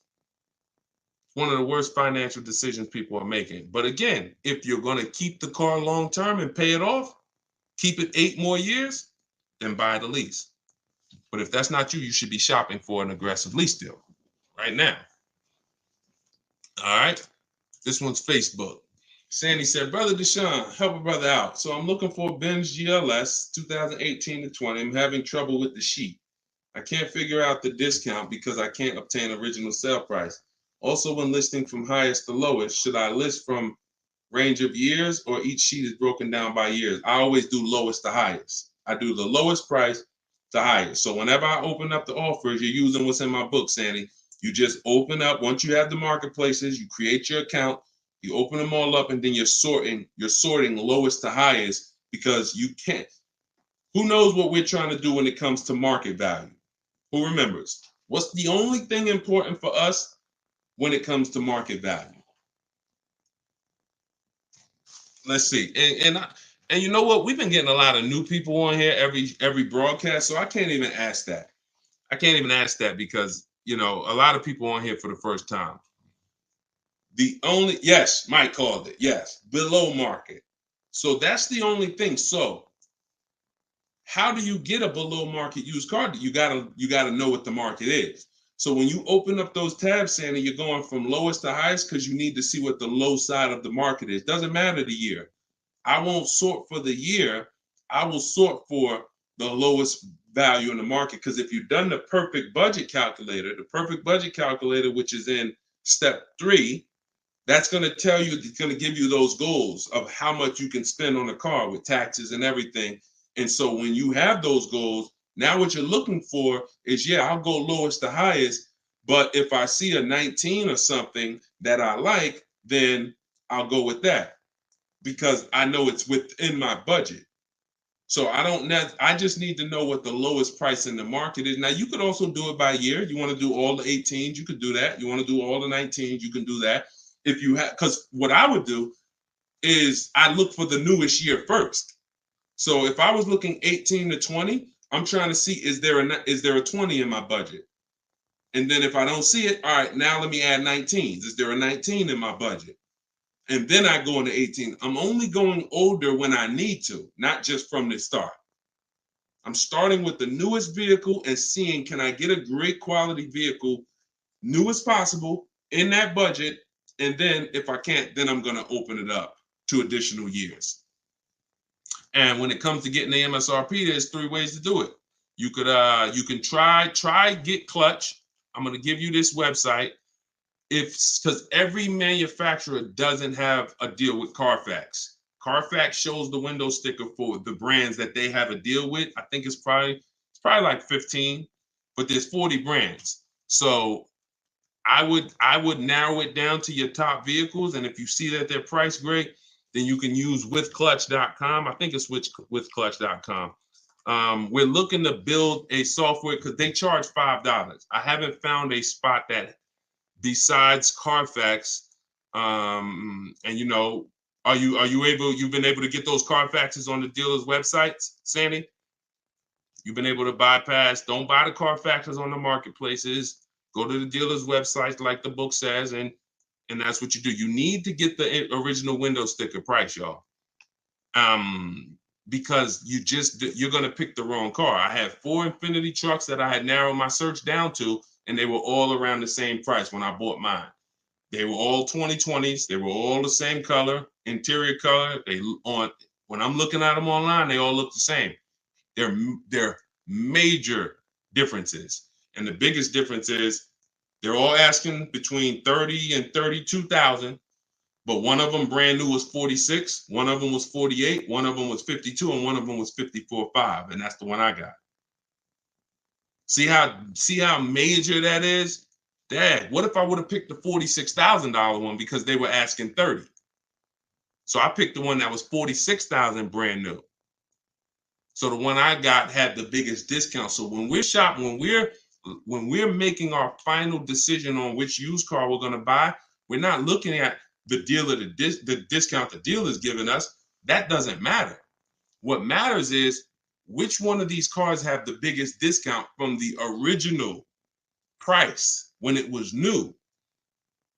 If this car was 50,000 brand new and they're asking 35, and then this car was 55,000 new and they're asking 35, this one's better. You're giving me 5,000 more value. I wouldn't know that. On top of that, I wouldn't even know what's in the car, what equipment, what packages. So I need to know that to be able to make the best decision. We shop different. We shop different. Normally in the left-hand corner under original MSRP. Oh, wait, I couldn't see that. All right, let's see. Anything on Instagram? We got a couple more minutes and then we'll wrap. Shout out to everybody who got my new book. Use it. Use it. I don't even say read it. That's not a book you read. That's a book you use. It's a step-by-step action guide. Do this, then do this, then go here, then type this in. And when you get to step 7, because it's 7 steps to saving time, money, and avoiding dealerships, when you get to step 7 is delivery. So when you get to step 7, I'm congratulating you. Good job. You stuck to the process. You saved money. Enjoy. Like, let's make sure delivery goes smooth. You shouldn't be reading step 7 and then saying, all right, I read the whole book. Now let me go back and car shop. No, that's not the way this book is. It's action guide. Normally $97. If you haven't visited the site yet, you can still get it for 75% off for 30 minutes as part of our official book launch. It'll be in your inbox in a matter of minutes. You can go to my TikTok bio and grab yours. You can go to my Instagram bio and grab yours. And you'll have everything I teach in one spot, step by step. All right. I need this. Perfect. Now it makes sense. I was confused. You're the man. Appreciate you. Use it. I'm excited for you. Just stick to the process and stay in the boundaries. You'll be just fine. It's different when you're operating with a plan. New here. Is this the help to when buying a car or selling? No, we're not. You're talking about selling cars as like a car salesman? No, we talk about buying and leasing cars, like, and how to get great deals. The book is normally $97. Somebody said, how much is the book? It's normally $97. That's the price it will be. That's the price it was before we launched it.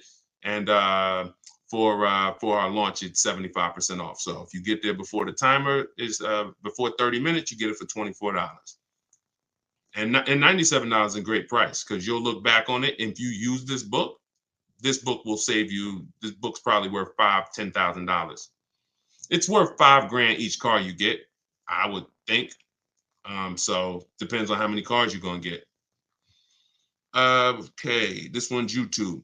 How do you turn the rent charge on a lease agreement into an APR? No, we don't shop like that. You're not gonna do anything by converting so what he's talking about is taking the money factor and converting it into an interest rate. You multiply it by 2,400. That doesn't matter. Here's what matters. Listen, we take the way we do lease deals, we divide the MSRP into the monthly payment. That gives us a percentage. We divide the monthly payment into the MSRP. That gives us a percentage. This is based on the 1% rule. Every savvy lease buyer, well, most savvy lease people who've been getting great lease deals for like the last 20 years, you always knew about the 1% rule. It was like, if you could get a lease 1% of the MSRP or lower, no money down, you stole it. So all my leases, every single time I've leased, and I haven't leased since 2019, that was my last one, have been under 1%. My Jeep Grand Cherokee, $35,000 vehicle, $330 a month. I had 4 Infinities, all under 1%. My Q50s, $45,000 vehicles, I was paying $3. My highest payment was $390. The one before that was $365 or $345. The one before that was $325.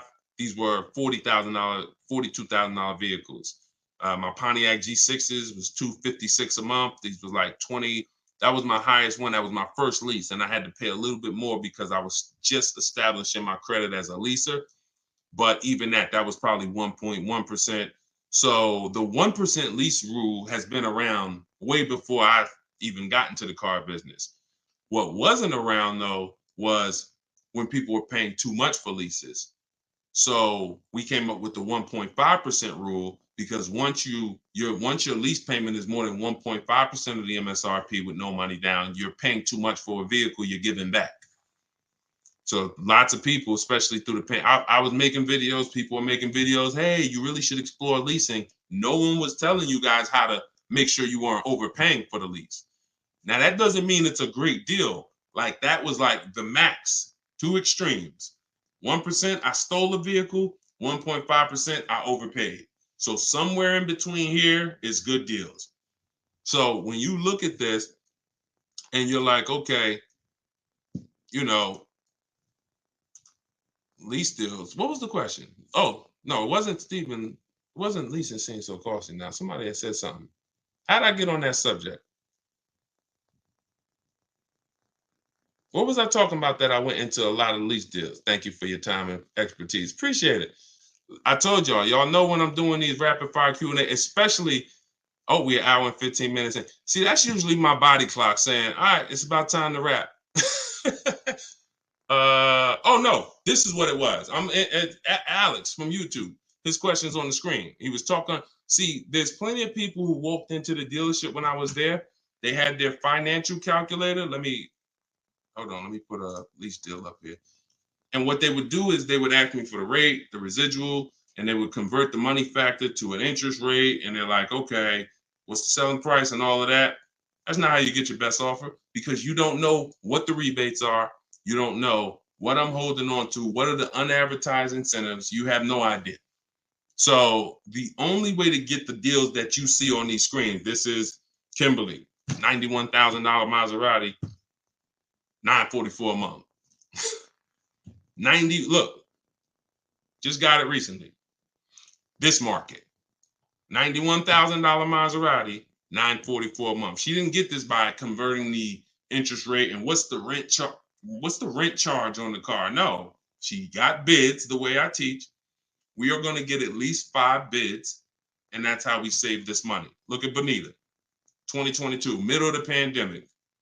Everybody else, and you might have a Telluride that you're leasing, paying $700-800 a month. Maybe you put money down. She's driving a Telluride $600 a month. She gave him $600 and drove off.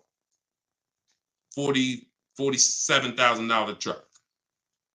Look, Charles, Palisade. We talked about him earlier. $48,000 truck, $597 a month. You see what I'm saying? We don't worry about anything other, and they know their percentages. Look at Charles. Alex, look at Charles. They know their percentages. They divide the monthly payment of the offers. We get all our offers with first month's payment only out of pocket. We divide that monthly payment into the MSRP. It gives us a percentage, and that's how we compare our lease deals. That's how we know who saved us. You can see, he said all my offers were between 1.23 and 1.6. None of that, nothing else matters. He don't care what the money factor is on that. He doesn't care what the residual value is. That does not matter. What matters is how much am I paying for this car to drive it for 3 years? The lower the percentage, the better the deal. He don't care what rebates was included. Does not matter. We don't complicate this. And what I found is people who are going to shop like this, Alex, if you're not going to get bids, you're not going to get all the money. You could know all the financial calculations. You could know how to break a lease down longhand. And that's a super complex mathematical formula, but it's not hard for people who are in the math. I was taught to do it. I know how to do it. I would never shop that way. You see? That's just what it is. You get bids. Stop negotiating, start getting bids.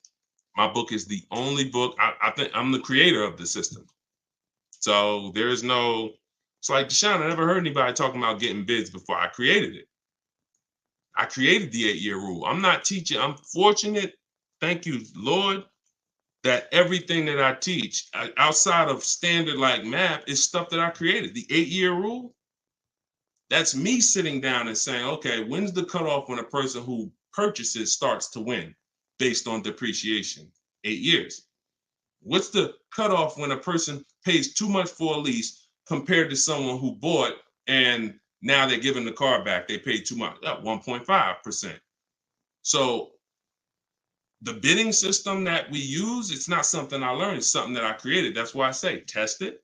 That's what my entire book is. Car shopping for people that hate car shopping. 7 steps to saving time, money, and avoiding dealerships. I don't want you in a dealership for more than 30 minutes.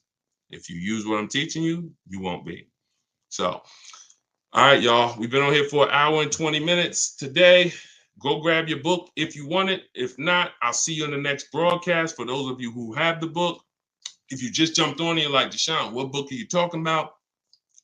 You can go watch the live broadcast. It's on YouTube. Once I wrap it up, you'll see it on YouTube. Go watch the live. You're going to see tons of questions that you would have asked. We answered those. And you can watch it on Facebook or you can watch it on YouTube. But my new digital book is called Car Shopping for People That Hate Car Shopping. Everything that I teach in the broadcast is out of that book. It's out of my strategies. It's learning to make people bid for your business, not negotiate. You don't want to negotiate for deal. You can't negotiate for your best deal. That's like you walking in and needing a TV and walking into Walmart and going back and forth. You're better off just staying at home and just going on all the websites that have TVs. When you start seeing that all these dealers are ready to compete for your business and that 80% of them are going to be overpriced, it's going to shock you. Those same dealers you've been buying from for 2, 3, 4 decades, your family been buying from, they're not going to want to compete. Their prices are going to be higher. Sometimes they'll win the bid. But when you start making them bid, you're going to see that the relationship's going to change. That's why we don't have relationships with our car salesmen. You're not going to have relationships. If you've been used to going to barbecues with your car salesman and all that, I'm sorry to tell you, you're either going to keep overpaying. When you start making them bid, the relationship's going to change a bit. Now, if he's a 20%er, he won't mind competing. If you're gonna say, look, listen, I understand, give me a shot, let me compete, I'm gonna beat the rest of the offers. If he's that kind of guy, then that's great. But you're gonna find that a lot of people have been used to you giving them your business where they haven't even had to compete. All they had to do is negotiate you down. That's not competing. You get what I'm saying? Negotiating you down isn't, oh, you earn my business. No, they earned your business when they beat all the other people who would want to sell you a car. They beat all their prices. And that's what my book is based out of. So it'll be in your inbox in 2 minutes. You can download it in my TikTok bio, 75% off for 30 minutes. And you can get it in my Instagram bio, or I'll post it one more time for you guys on Facebook and YouTube. You can click this link here that says Deshone's book, and you can start using this stuff. You have it forever right there. It'll be your tool belt. It's in your tool belt forever. Buying, leasing, luxury cars, doesn't matter. It's all in there step by step. So I'll see y'all in the next one. Thank you to everybody that shared. Thank you to everybody who gave gifts. Thank you to everybody that invited somebody here. We can't do this without y'all. So I'll see y'all in